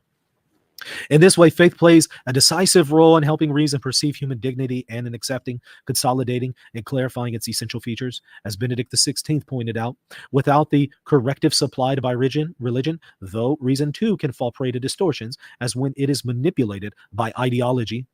I mean, we see this a lot with the power of social media and the press, right? It has the ability to manipulate people's reason, or it applied in a partial way that fails to take full account of the dignity of the human person. Such misuse of reason, after all, was what gave rise to the slave trade in the first place. Utilitarian ideologies of the 20th century. So a distorted perspective of reason is what led to the slave trade. This distorted ideology, this says it is okay to enslave another human being. Good, and to choose God. So we do not become freer when we disobey God or do those things that are immoral. Rather, it's quite the opposite. So that's paragraph 30. Paragraph 31 talks about removing injustices and how that will promote. So, in no uncertain terms, I want to be really, really blunt here. When I read this for myself earlier today, this is where I fell asleep. Somewhere between paragraph 25 and paragraph, I'm going to say 34. Somewhere in there, I just crashed out for a few hours. It was not the most exciting part, so I'm probably going to skip it here as well. Let's go to 50, see where we're at. Okay, yeah, I definitely want to talk about the poverty of drama, or the drama of poverty. Those who are incarcerated, who often must live in undignified conditions. Finally, it should be stated that even if someone has been guilty of serious crimes, the practice of torture completely contradicts the dignity that is proper to every human being. Paragraph 35, as you can see, is just one sentence here. While not claiming to be exhaustive, the following paragraphs draw attention to some grave violations of human dignity that are particularly relevant. Paragraph 36 gives as an example and focuses on unequal distribution of wealth. Paragraph 37 discusses poverty. I'm kind of disappointed that he didn't talk about poverty and he didn't talk about the unequal distribution of wealth. That was something he should have highlighted. Okay. Beginning at paragraph 38, we have a discussion about war. It says another tragedy that denies human dignity both in the past and today is war. War, terrorist attacks, racial or religious persecution, and many other affronts to human dignity have become so common as to constitute a real third world war, fought piecemeal. With its trail of destruction and suffering, war attacks human dignity in both the short and long term, while reaffirming the inalienable right to self.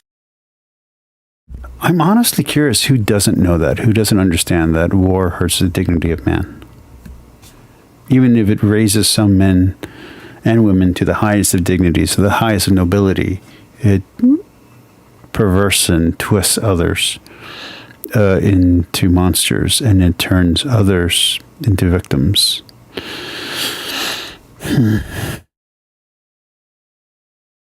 Defense and the responsibility to protect those whose lives are threatened. We must acknowledge that war is always a defeat of humanity. No war is worth the tears of a mother who has seen her child mutilated or killed. No war is worth the loss of the life of even one human being, a sacred being created in the image and likeness of the Creator. No war is worth the poisoning of our common home, and no war is worth the despair of those who are forced to leave their homeland and are deprived from one moment to the next of their home and all the family, friendship, social, and cultural ties that have been built up sometimes over generations. I think we know what that's about. Not solve problems, but only increase them. This point is even more critical in our time when it has become commonplace for so many innocent civilians to relevance to not, but in war. Never again war. Moreover, together with Pope St. John Paul II, the church pleads in the name of God and in the name of man, do not kill, do not prepare destruction and extermination for people. Think of your brothers and sisters who are suffering hunger and misery. Respect each one's dignity and freedom. As much now as ever, this is the cry of the church and of all humanity.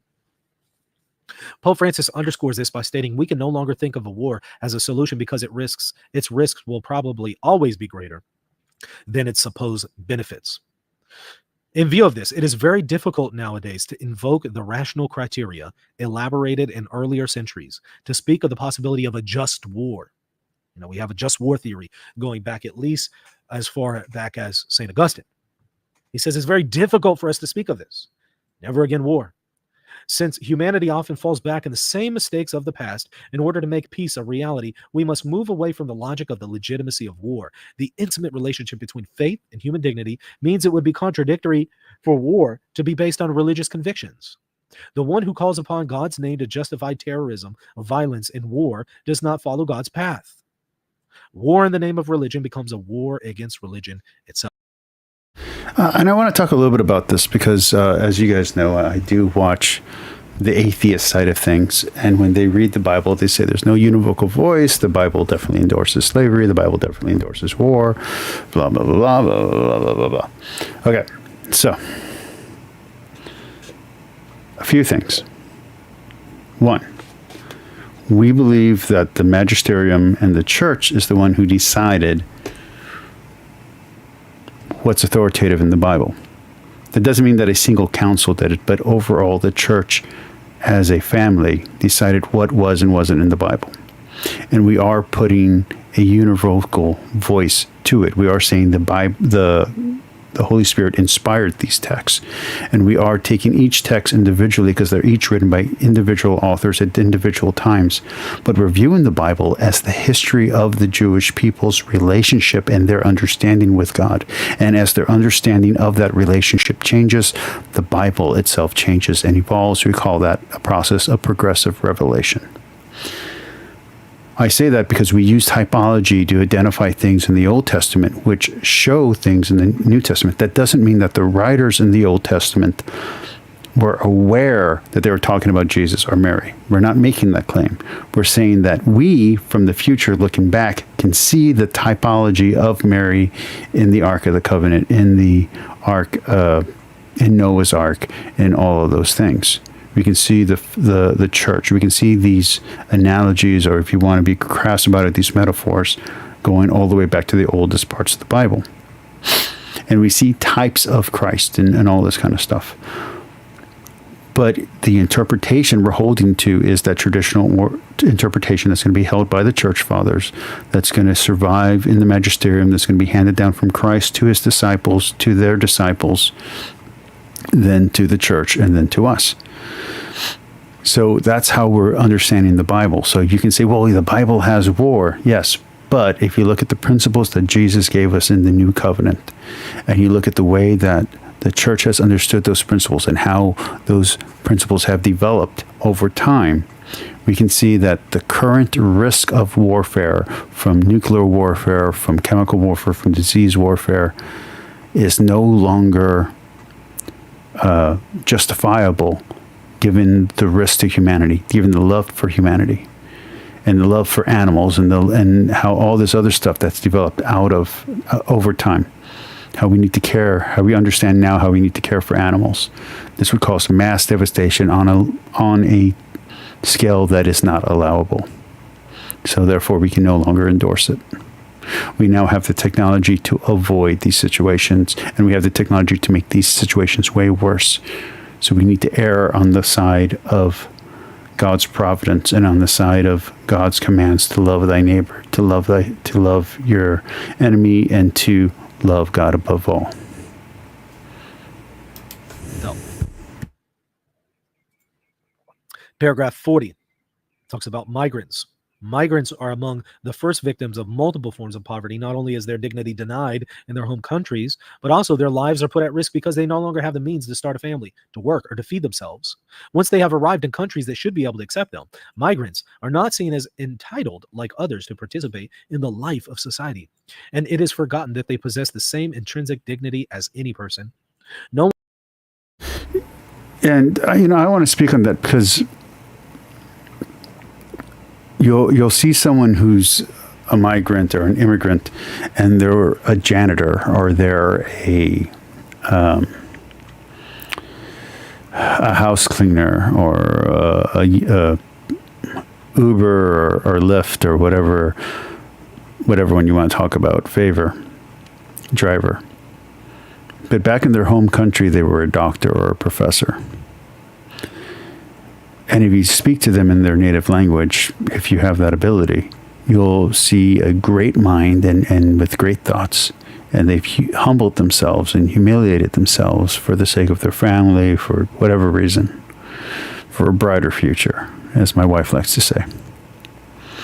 My wife is not able or willing to make that sacrifice. She, even though we can find good paying jobs here in the U.S., she's not willing to give up a great position, to denigrate herself to a position that she worked to get away from. I respect that. I am willing to take a lesser job if it means providing for my father, for his needs right now. Not everyone's willing to do that. These people who are immigrants, yeah, not all of them are the best of the best, true. But all of them have dignity, and we shouldn't judge them as a blanket. So that's all very true and very good. No one will ever openly deny that they are human beings, yet in practice, by our decisions and the way we treat them, we can show that we consider them less worthy, less important, less human. Therefore, it is urgent to remember that every migrant is a human person who, as such, possesses fundamental, inalienable rights that must be respected by everyone and in every circumstance. Receiving migrants is an important and meaningful way of defending the inalienable dignity of each human person, regardless of origin, race, or religion. I mean, we're getting to the heart of the document. This is paragraph 41 that we're getting into. We're going to read paragraph 41 to the end of 62, which is basically the end of the document. So we got a lot of reading to do because it's going to talk about all of the hot button topics, all of them, and apply what we just learned to these topics. So is renewing her urgent appeal that the dignity and centrality of every individual always be safeguarded with respect to fundamental rights, as her social teaching emphasizes. She adds that these rights really be extended for millions of men. If you're wondering who she is the church. Men and women on every continent, wherever they are not recognized. In a world in which a lot is said about rights, how often is human dignity actually trampled upon? That's interesting, right? It's a good point. In a world in which so much is said about rights, it seems that the only thing that has rights is money. And I think that's one of the most truest statements I've ever heard anywhere. Right now, money has more rights than individuals. Look at how inflation is hurting us. Look at how businesses are hurting us right now. Try to go spend $100 on food for your family right now and see how little you get. Companies get big tax deductions. Meanwhile, people are starving on the streets. I just don't see how this is not true. This is like the most truest thing I've ever seen in the last 5 years of anything I've read, of anything I've heard. Well said. Okay. For these reasons, the church and humanity must not cease fighting against such phenomenon as the marketing of human organs and tissues, the sexual exploitation of boys and girls, slave labor, including prostitution, the drug and weapons trade, terrorism, and international organized crime, such as the magnitude of these situations and in their toll in innocent lives. That we must avoid every temptation to fall into a declarationist nominalism that would assuage our consciences. You know, if you're going to make an argument against content creation and camming, I think it's going to lay either here or here, but mostly here. We need to ensure that our institutions are truly effective in the struggle against all of these scourges. Confronted with these varied and brutal denials of human dignity, we need to be increasingly aware that human trafficking is a crime against humanity. It essentially denies human dignity in at least two ways. Trafficking profoundly disfigures the humanity of the victim, offending his or her freedom and dignity. Yet at the same time, it dehumanizes those who carry it out. Now, there's the argument. The dehumanization of the individual and the commodification of the human. Is that what's happening on campsites? Is that what's happening on porn sites? Is that what's happening in BDSM relationships? Are you commodifying the human being? Are you objectifying the human being to where they are a mere object? Or are you respecting their individual desires based on what they want and what they're willing to do? So I think there's a lot of here. There's a lot of meat here to really chew on and really try to understand. Shifting to sexual abuse, paragraph 43 says, the profound dignity inherent in every human being and human beings in their entirety of mind and body also allows us to understand why all sexual abuse leaves deep scars in the hearts of those who suffer it. Indeed, those who suffer sexual abuse experience real wounds in their human dignity. These are sufferings that can last a lifetime and that no repentance can remedy. Wow. This phenomenon is widespread in society, and it also affects the church and represents a serious obstacle to her mission. From this stems the church's ceaseless efforts to put an end to all kinds of abuse, starting from within. Yeah, right, right. Starts from within the church. Violence against women. Violence against women is a global scandal that is gaining increasing recognition. While the equal dignity of women may be recognized in words, the inequalities between women and men in some countries remains very serious. Even in the most developed and democratic countries, the concrete social reality testifies to the fact that women are often not accorded the same dignity as men. Pope Francis highlighted this when he affirmed that the organization of societies worldwide is still far from reflecting clearly that women possess the same dignity and identical rights as men. Much remains to be done to prevent discrimination against those who have chosen to be wives and mothers. There is an urgent need to achieve real equality in every area, equal pay for equal work, protection for working mothers, fairness and career advancements, equality of spouses with regard to family rights, and the recognition of everything that is part of the rights and duties of citizens in a democratic state. Recall hedonistic and commercial culture, which encourages the systematic exploitation of sexuality and corrupts even the very young girls into letting their bodies be used for profit. I'm going to say this, that this has now started to bleed over to men. Whether it's femboys or whether it's video game characters, now it seems like the only thing that's allowed to be sexualized is men. And that's a weird thing. It's not any better if you suddenly, well, okay, so we can't be racist to this group, or we can't be sexist to this group, or we can't sexualize this group. But white men, okay. Men, okay. That doesn't make it any better. That's still a problem. That's still a sin. And I don't think objectifying women means making women ugly, or fighting objectification means making women ugly. It's part of their dignity. The inner beauty of the person should be respected. You don't have to make every character ugly, because real beautiful women exist. And it's my experience that most women are beautiful. Masculinity exists. Most men are masculine. You don't have to objectify these things, and you don't have to deny that they exist, because that is the case. Most men are masculine. Most women are feminine. Most women are beautiful. Most men are muscular in some kind of way. Those are the hormones. That's how things work. That is our body structure and bone structure. I don't think we have to deny those things to find equality or parity. I think it's perfectly acceptable to have video games and actors and actresses and models and paintings of beautiful people and beautiful things, and to let the natural sensuality and the natural sexuality of whatever the object of on display is, whatever the intent of the art being expressed is, to be expressed. I don't think we have to deny those things. I'm not saying that doesn't mean you can't have a fat character. I'm not saying you can't have an ugly character. I'm not saying you can't have a story that focuses on an ugly character. But not everybody is ugly. And it's been my experience that a lot of people, and maybe even the majority of people, are actually attractive. So, maybe back down, back off that pedestal you're on, back off that high horse, and get down in here with the rest of the people and realize that most people are, if not at least semi-decent, there's some good quality in them, and it doesn't have to be, someone doesn't have to be ugly to be a good person. Someone doesn't have to be fat to be a good person. You can be healthy and have all the traditional good traits and still be a decent human being. You don't have to make one thing dirty to make another thing shine. You can simply shine up the other thing. Okay.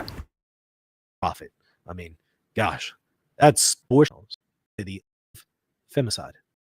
Catechism of the Council. How can we not mention coercive abortions, which affect both mother and child, often to satisfy the selfishness of males? And how can we not also mention the practice of polygamy,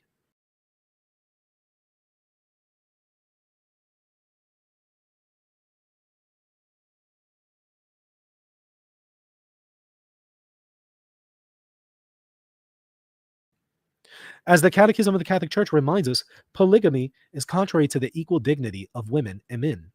It is also contrary to conjugal love, which is undivided and exclusive. The international community must have a coordinated and concrete commitment, as Pope Francis reiterated. Our love for Mary, that's the Virgin Mary, our love for Mary must help us to feel appreciation and gratitude for women, for our mothers and grandmothers, who are a bastion in the life in our cities. Almost always in silence, they carry life forward. It is in the silence and strength of hope.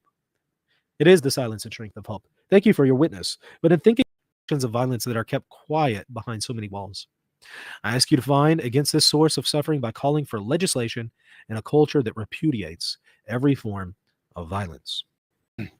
The church consistently reminds us that the dignity of every human person, and every human being has an intrinsic character and is valid from the moment of conception until natural death.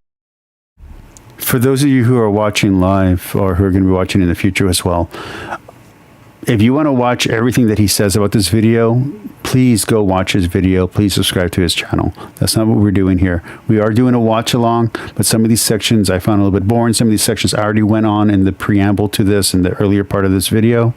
We're here just to get a flavor, and we're here to see his opinion. So if he's not giving an opinion and it's not something that I found interesting when I read through it, or if it's something that I want you guys to go listen to him on his channel for, that's what I'm skipping over in the interest of time, in the interest of content.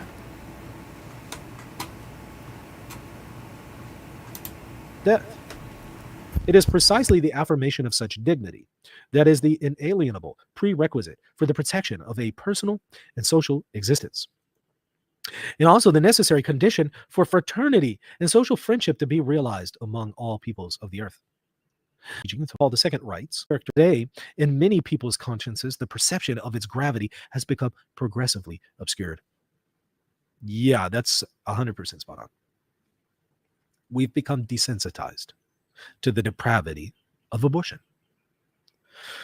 The acceptance of abortion in the popular mind, in behavior, and even in law itself is a telling sign of an extremely dangerous crisis of the moral sense, which is becoming more and more incapable of distinguishing between good and evil. I'll say, I think he misspoke there. The word was incapable, not capable. We can't say that abortion is evil, then yeah, I think we've lost the ability to distinguish between good and evil. It says, even when the fundamental right to life is at stake, given such a great... And again, we're not looking to the Bible for this ruling. We're looking to the church fathers, to tradition. The Didache speaks out against abortion. That's where we get it from. We're not looking to the Bible for this justification. We're looking to the principles that Jesus lines out, and we're looking to the church fathers, and we're looking to the Didache, which I think it's on the last page, or the last 5 pages, says explicitly that abortion is not allowed within the Christian community. Again, these are all in-house, in Christian community, in Catholic community. Grave situation, we need now more than ever to have the courage to look the truth in the eye and to call things by their proper name. In other words, start calling abortion murder without yielding to convenient compromises or to the temptation of self-deception. In this regard, the reproach of the prophet is extremely straightforward. Woe to those who call evil good and good evil, who put darkness for light and light for darkness, Isaiah 5:20. Especially in the case of abortion, there is widespread use of ambiguous terminology, such as interruption of pregnancy. Yeah, euphemistic language. Make it sound nice. Interruption of pregnancy. That sounds better than, murder. Which tends to hide abortion's true nature and to attenuate its seriousness in public opinion. And you know what? It's been pretty effective because, again, I think that many people in society no longer see it as a depraved conscience. But no word has the power to change the reality of things. Call it what you want. The reality is, it is murder. Procured abortion is the deliberate and direct killing by whatever means it is carried out of a human being in the initial phase of his or her existence, extending from conception to birth. Unborn children are thus the most defenseless and innocent among us. Nowadays, efforts are made to deny them their human dignity and to do with them whatever one pleases, taking their lives and passing laws preventing anyone from standing in the way of this. It must therefore be stated with all force and clarity, even in our time, that this defense of unborn life is closely linked to the defense of each and every other human right. I'm going to skip ahead in a second, but I think this point right here is stronger than the argument, than the moral argument, which is if we're going to fight for human rights and we're going to fight for marginalized people, it helps us in that argument to begin by fighting for the rights of an unborn child. It helps the argument incredibly. Just like using the term or invoking the term God-given rights, it just helps the argument immeasurably when we're arguing for other people's rights in other situations. Even with the conscious understanding that some people's rights can interfere with other people's rights, that they can come into conflict with each other. If you don't get this one right, everything else is going to be put into question. If you can't recognize the dignity of the most innocent among us, another one up wrong. Let's see, 3 paragraphs before we get to euthanasia and assisted suicide. We're going to probably The skip church the suicide also takes stuff. a stand against the practice of surrogacy, through which the immensely worthy child becomes a mere object. On this point, Pope Francis's words have a singular clarity. The path to peace calls for respect for life, for every human life, starting with the life of the unborn child in the mother's womb, which cannot be suppressed or turned into an object of trafficking. You see what he's saying? Surrogacy. In this regard, I deem deplorable the practice of so-called surrogate motherhood, which represents a grave violation of the dignity of the woman and the child based on the exploitation of situations of the mother's material needs. A child is always a gift and never the basis of a commercial contract. Ooh. Consequently, I express my hope for an effort by the international community to prohibit this practice universally. First and foremost, the practice of surrogacy violates the dignity of the child, he says. Intangible dignity that is clearly expressed, albeit in a unique and differentiated way, at every stage of his or her life. From unalienable dignity, the child has the right to have a fully human and not artificially induced origin, and to receive the gift of a life that manifests both the dignity of the giver and that of the receiver. Moreover, acknowledging the dignity of the human person also entails recognizing every dimension of the dignity of the conjugal union and of human procreation. Considering this, the legitimate desire to have a child cannot be transformed into a right to a child that fails to respect the dignity of that child as the recipient of the gift of life. Whether she is coerced into it or chooses to subject herself to it freely. For in this practice, the woman is detached from the child growing in her and becomes a mere means subservient to the arbitrary gain or desire of others. This contrasts in every way with the fundamental dignity of every human being, instrument for another. So now we move over into the paragraphs about euthanasia and assisted suicide. Paragraph 51. There's a special case of human dignity violation that is everything we do on their behalf. To tend to those in need takes strength and tenderness, effort and generosity in the midst of a functionalistic and privatized mindset that inexorably leads to a throwaway culture. It involves taking responsibility for the present with its situations in utter marginalization and anguish and being capable of bestowing dignity upon it. It will likewise inspire intense effort to ensure that everything be done to protect the status and dignity of the human person. All right, we're going to take a little break here before we get into the good stuff, which will be gender theory and sex reassignment surgery. I'll see you all in a few seconds.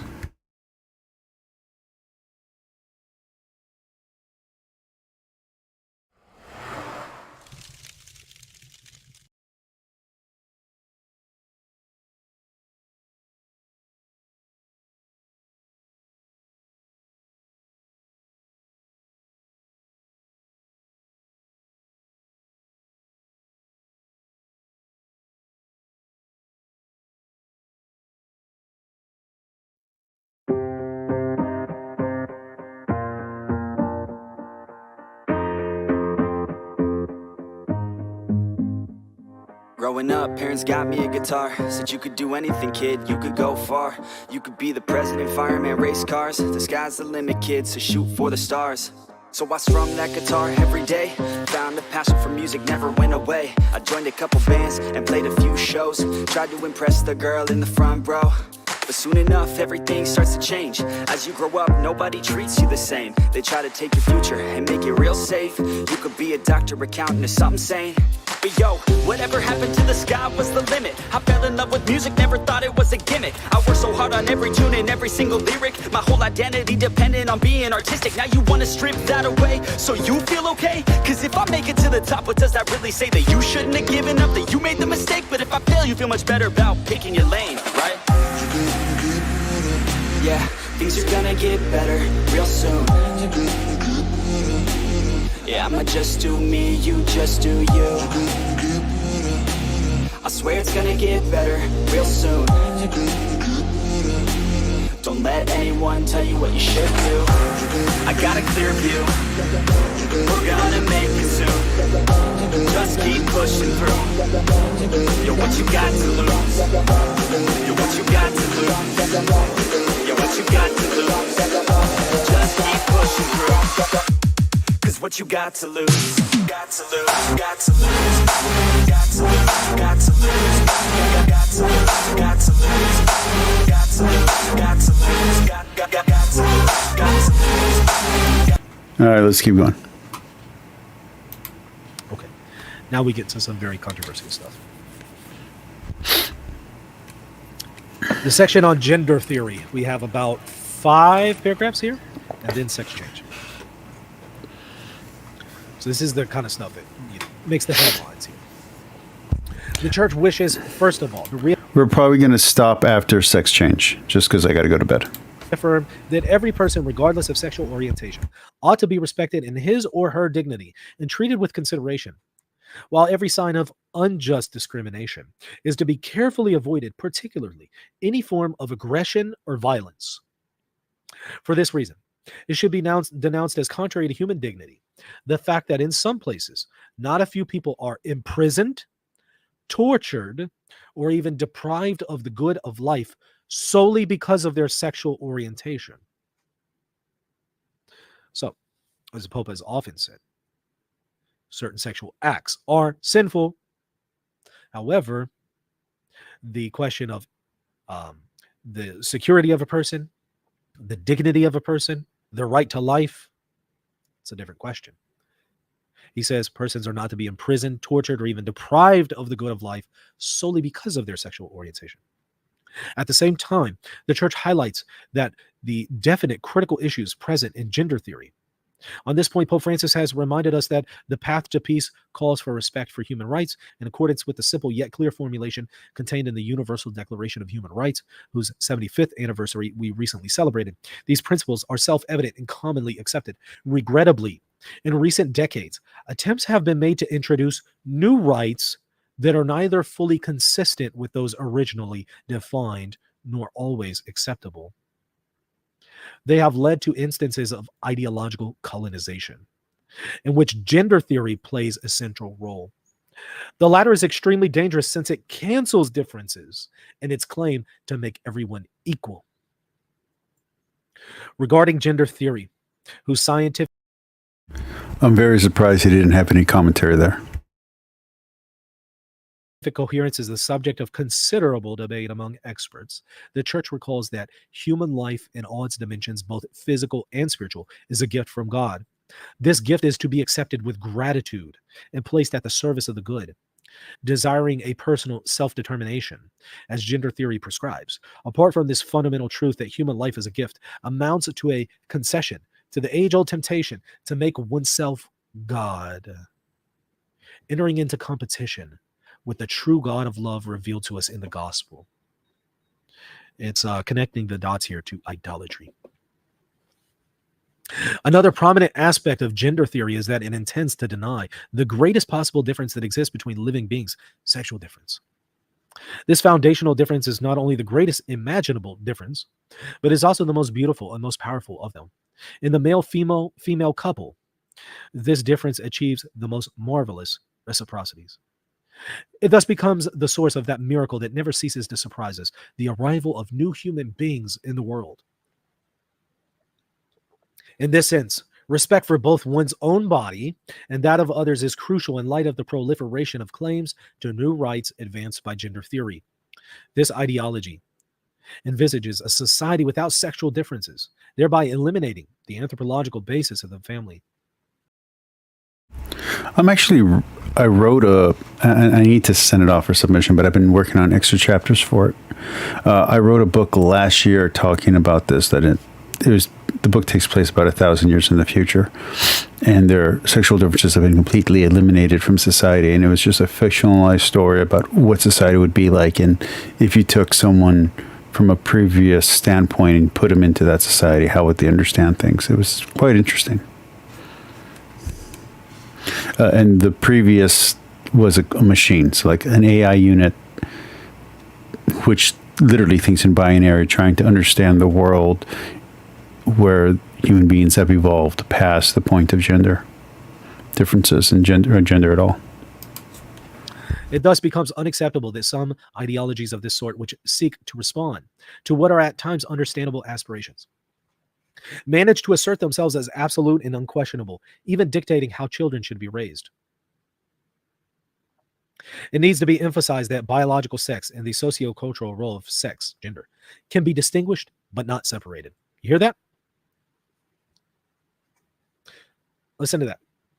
Sex and gender can be distinguished but not separated. People in society today are trying to separate those. They say maybe biologically you were born a male, but your gender is what you desire to be. So if you desire to be a female or you believe you're female, then you're female, because there's a difference between biological sex and gender. And the church says no, these can't be separated. I think it's very interesting that in media, like in movies, they concentrate on females transitioning into male, but in social media and in religious and I guess conservative circles, they mostly concentrate on males transitioning into female. It's kind of interesting how that is. You can distinguish, you can distinguish between how a person feels or what they desire versus what they biologically are, but you can't separate them. Therefore, all attempts to obscure reference to the ineliminable sexual difference between man and woman are to be rejected. We cannot separate the masculine and the feminine from God's work of creation, which is.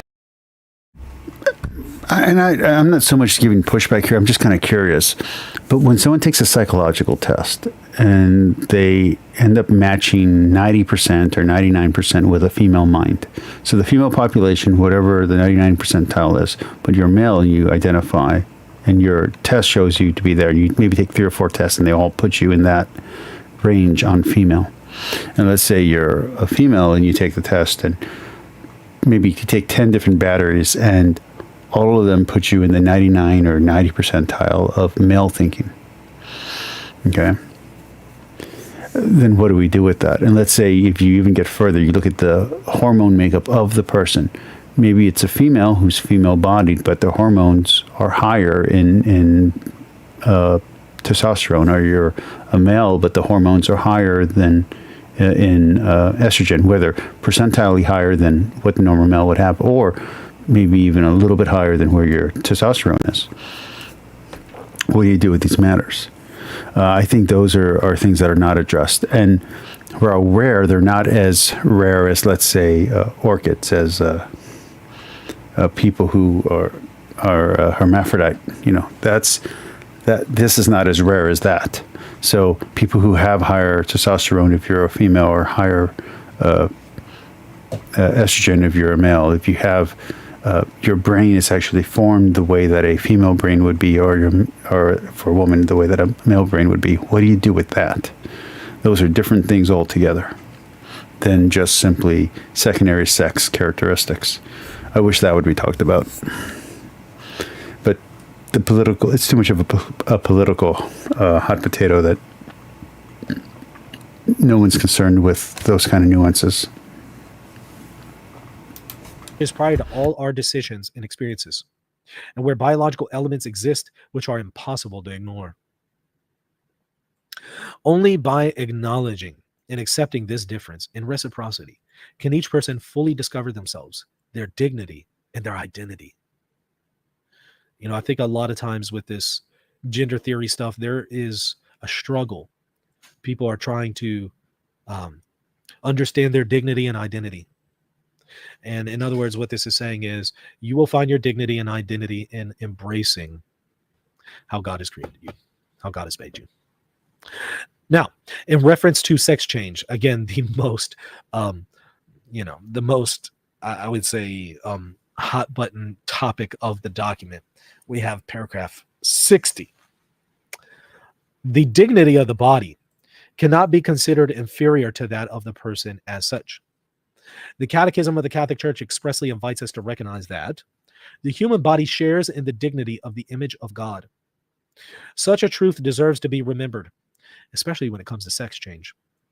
For humans are inseparably composed of both body and soul. In this, the body serves as the living context in which the interiority of the soul unfolds and manifests itself, as it does also through the network of human relationships. Constituting the person's being, the soul and the body both participate in the dignity that characterizes every human. Moreover, the body participates in that dignity as it is endowed with personal meanings, particularly in its sexed condition. It is in the body that each person recognizes himself or herself as generated by others. And it is through their bodies that men and women can establish a loving relationship capable of generating other persons.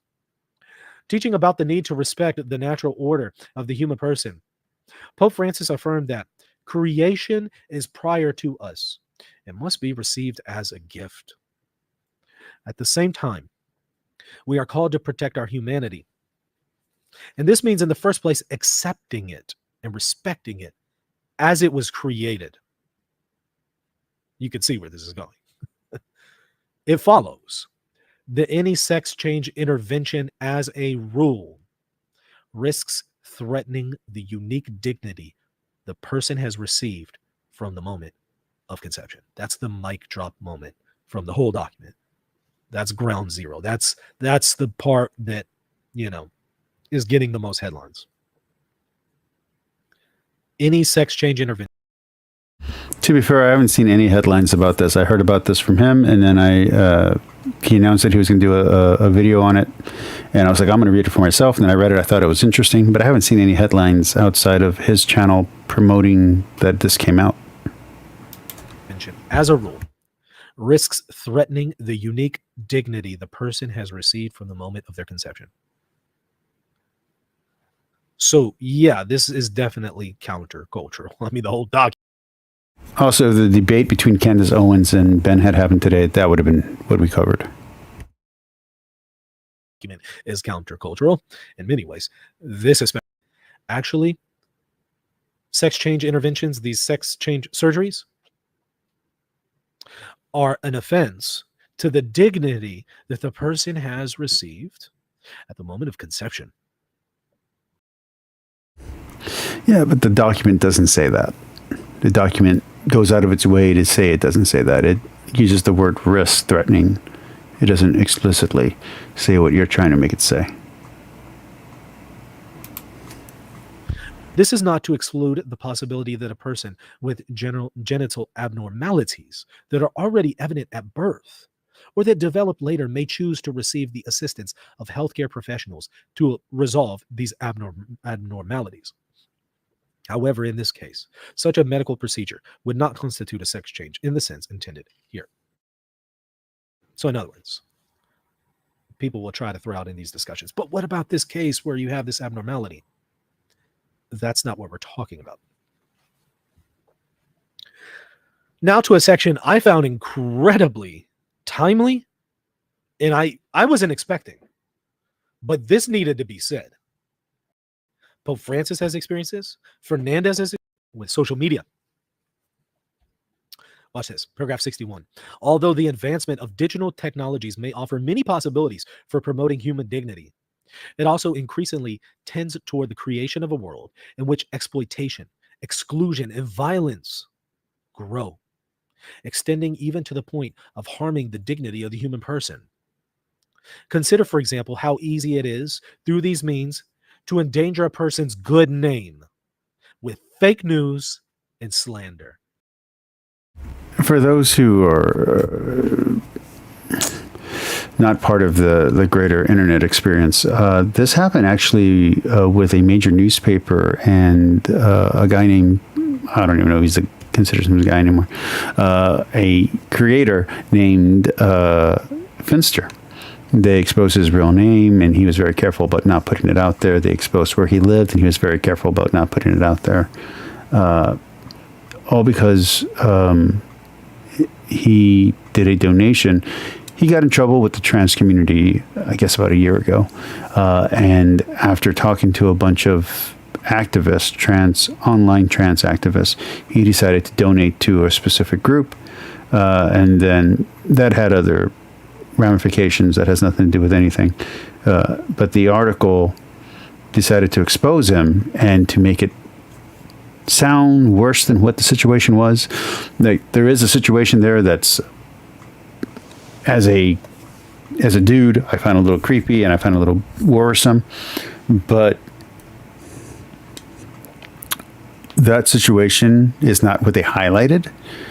They instead made it sound almost like digital prostitution, and that dirty money was used to fund a program that they disagree with, which was not the case at all.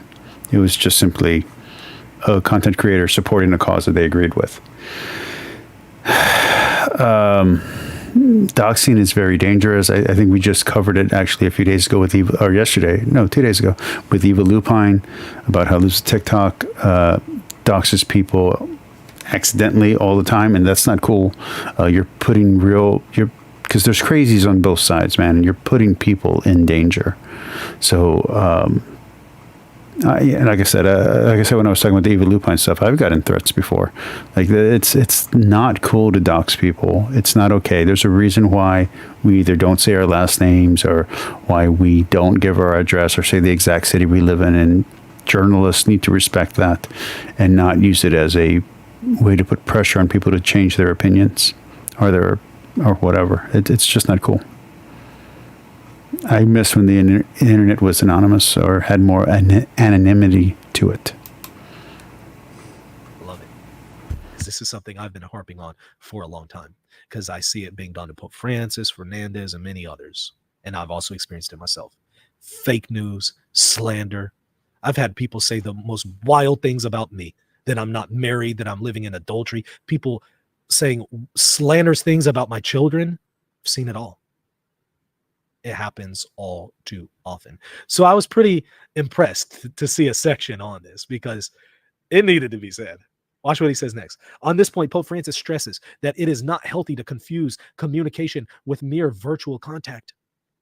Indeed, the digital environment is also one of loneliness, manipulation, exploitation, and violence, even to the extreme case of the dark web.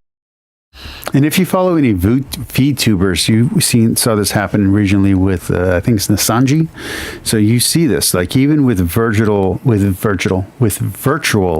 avatars and people who are doing high-end graphics. A lot of people can't afford this stuff. Like CodeMiko can, but most people can't afford to buy the software needed to get started. So they have to go with a network or a platform. Networks used to be huge on YouTube for a while. That was the only way to get famous.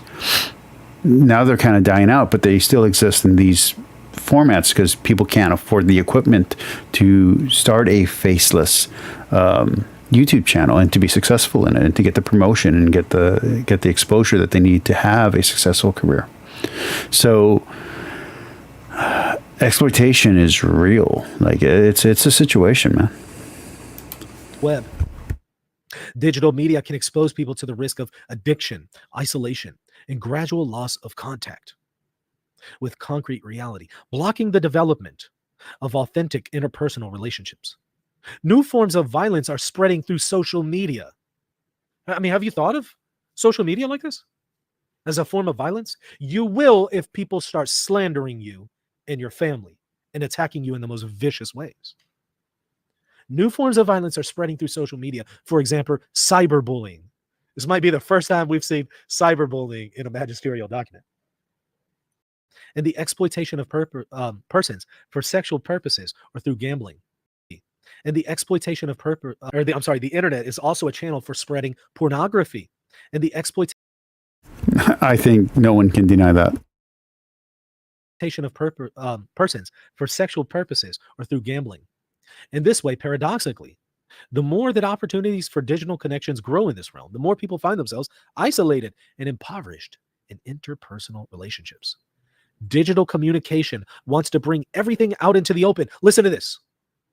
People's lives are combed over, laid bare, and bandied about, often anonymously. That was a mic drop moment for me. Don't you see these cowards online creating these fake accounts, hiding behind anonymous accounts, terrorizing people behind the comfort of anonymity, saying things they would never say to a person's face, trying to comb over people's lives, and trying to speak about what all is going on in their lives, often with fake news and misinformation and slanderous accusations? Yeah, I'm glad he called these people out. They're despicable. Respect for others.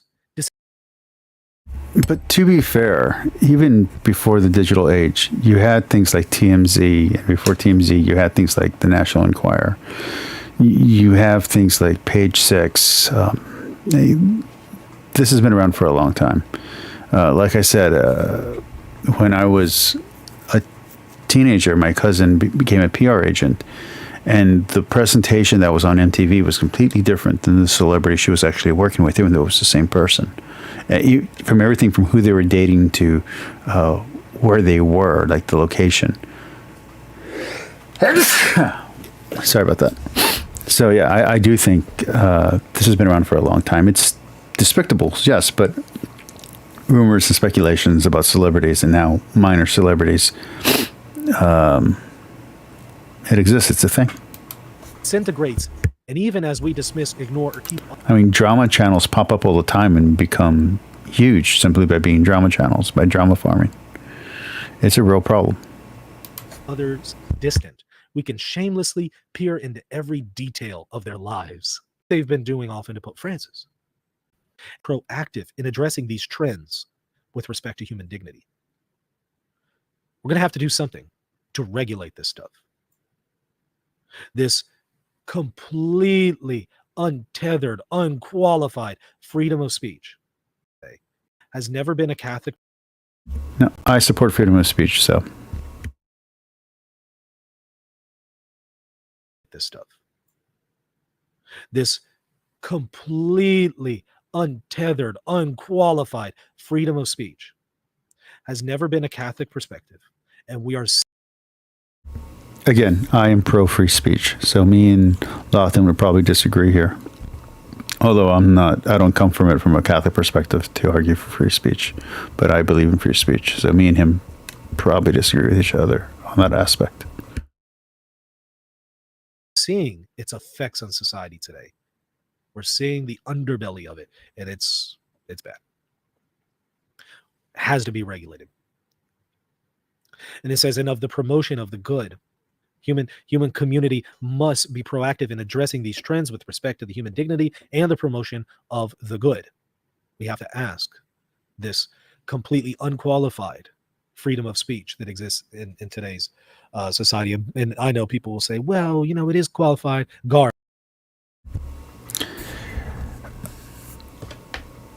I say the absence of free speech on social media and the restriction of speech and the way that news has become extremely biased and one-sided and suffers from audience capture is a bigger threat to humanity than taking off the brakes and letting free speech reign, because the marketplace of ideas will kill bad ideas.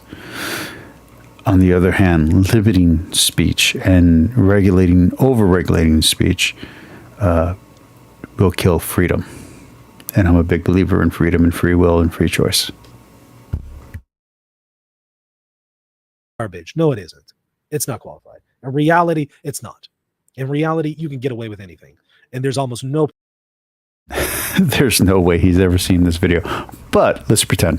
Let's pretend we live in a world where me and him have the same audience. If he'd ever like to debate me on free speech, my channel's open, and he's welcome to come on and guest, and we can argue about free speech when it comes to, I guess, religious matters, but free speech in religious matters. Potentiality for being held accountable. Almost impossible to hold people accountable legally. So it says we have to do something to address this.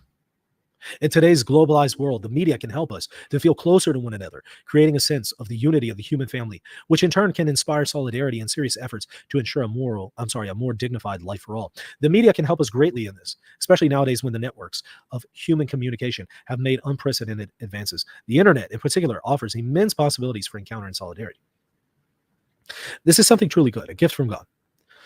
We need constantly to ensure that present-day forms of communication are, in fact, guiding us to generous encounter with others, to honest pursuit of the whole truth, to service, to closeness to the underprivileged, and to the promotion of the common good.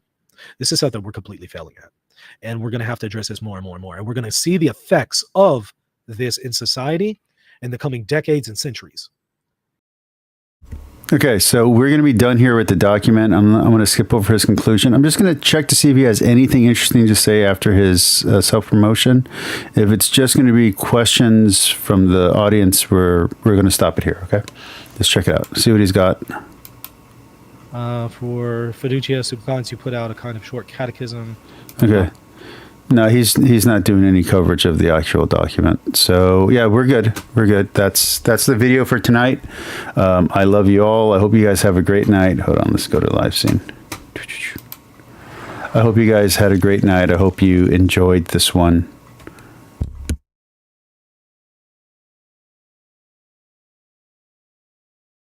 Okay. I hope you enjoyed this one. This was a good one. Stay tuned for after the.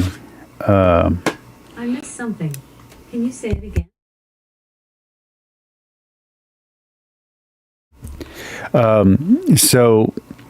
Stay tuned for after the music. I'm going to do a little short presentation. The bonus material that I like to do. Other than that, for everyone else, have a great night.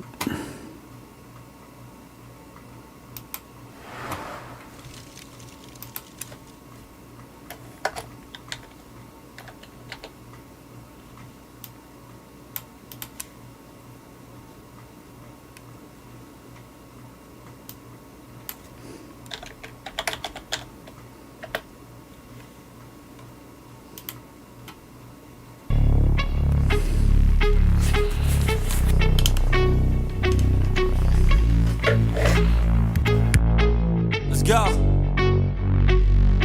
1, 2, 3, 4 steps I take from my bed to the floor. 5, 6, 7, 8. Will today be rough or will today be great? 9, 10, 11, 12. Lately I've been going through hell. 13, 14, 15, 16. Today's the day. Are you coming? Are you sick of being normal? I'm sick of being average. I'm sick of being mortal. I'm about to be a savage. I see a lot of things that I want, I will have them. I got a new mindset that I just established. I'll march through the cold with the nails on the pavement. I'll shovel that coal just to get out the basement. My story will be told, helping others make changes. I'll be so bold, they will watch in amazement. Am I gonna face it? Am I gonna chase it? Am I gonna start or will I keep waiting? Time is limited, quickly fading. Get my mind right, it's my time, you take it. Am I gonna face it? Am I gonna chase it? Am I gonna start or will I keep waiting? Time is limited, quickly fading. Get my mind right, it's my time, you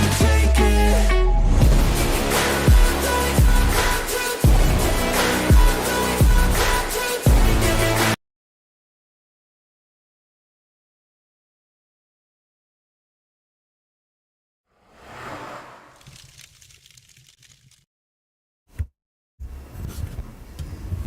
Yeah.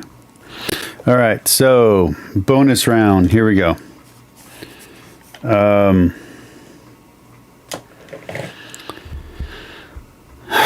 So what I want to talk about today is perseverance and endurance. I know that we all know that the Bible says that ask in my name and I will grant it to you. then you're suffering. And you're like, why isn't he granting it to me? I know. In one sense, everything that I've ever asked for from God, I've received. But in another sense, everything that I've desired, I have not. I'm always provided for, and God's always been there for me.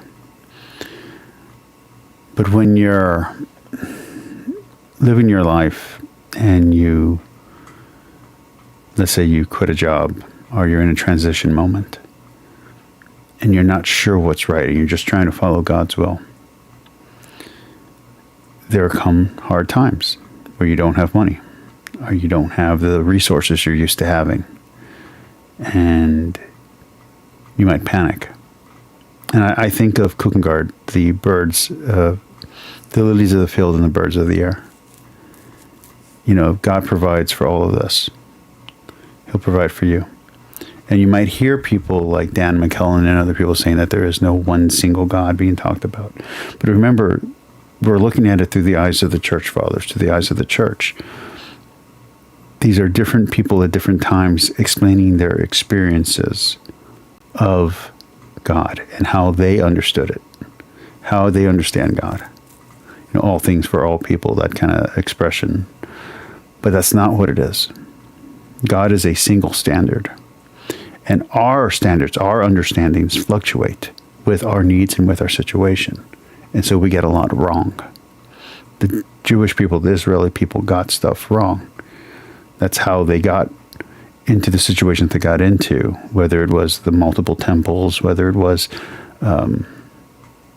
being told not to sacrifice to Moloch, whether, you know, whatever it was, they got into these situations for a reason, and God had to pull them out. For the relationship with God to survive, they had to change.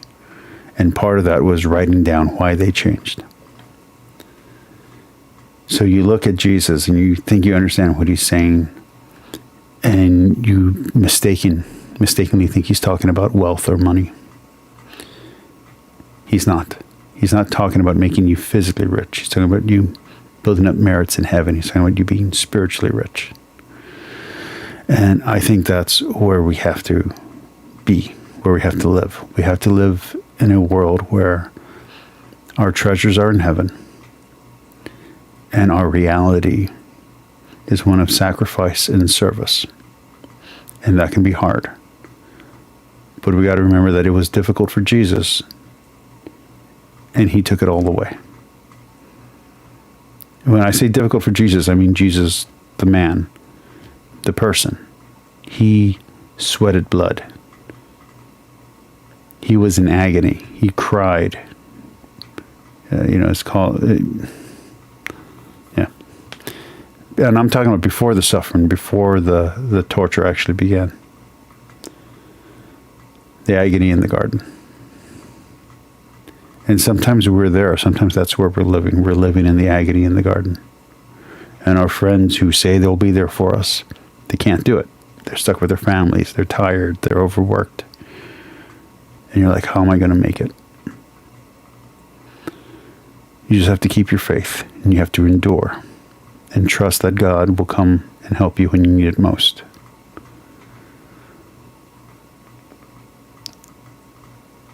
And that kind of endurance we don't all have. Not every martyr endured to the end. But the ones that did are saints. Let's try to be saints. And let's pray that God provides for us and be grateful when he does. Love everyone, forgive everyone. And remember, God's there for you. God loves you. God forgives you. Even in your worst moment, even in your most suffering, God loves you.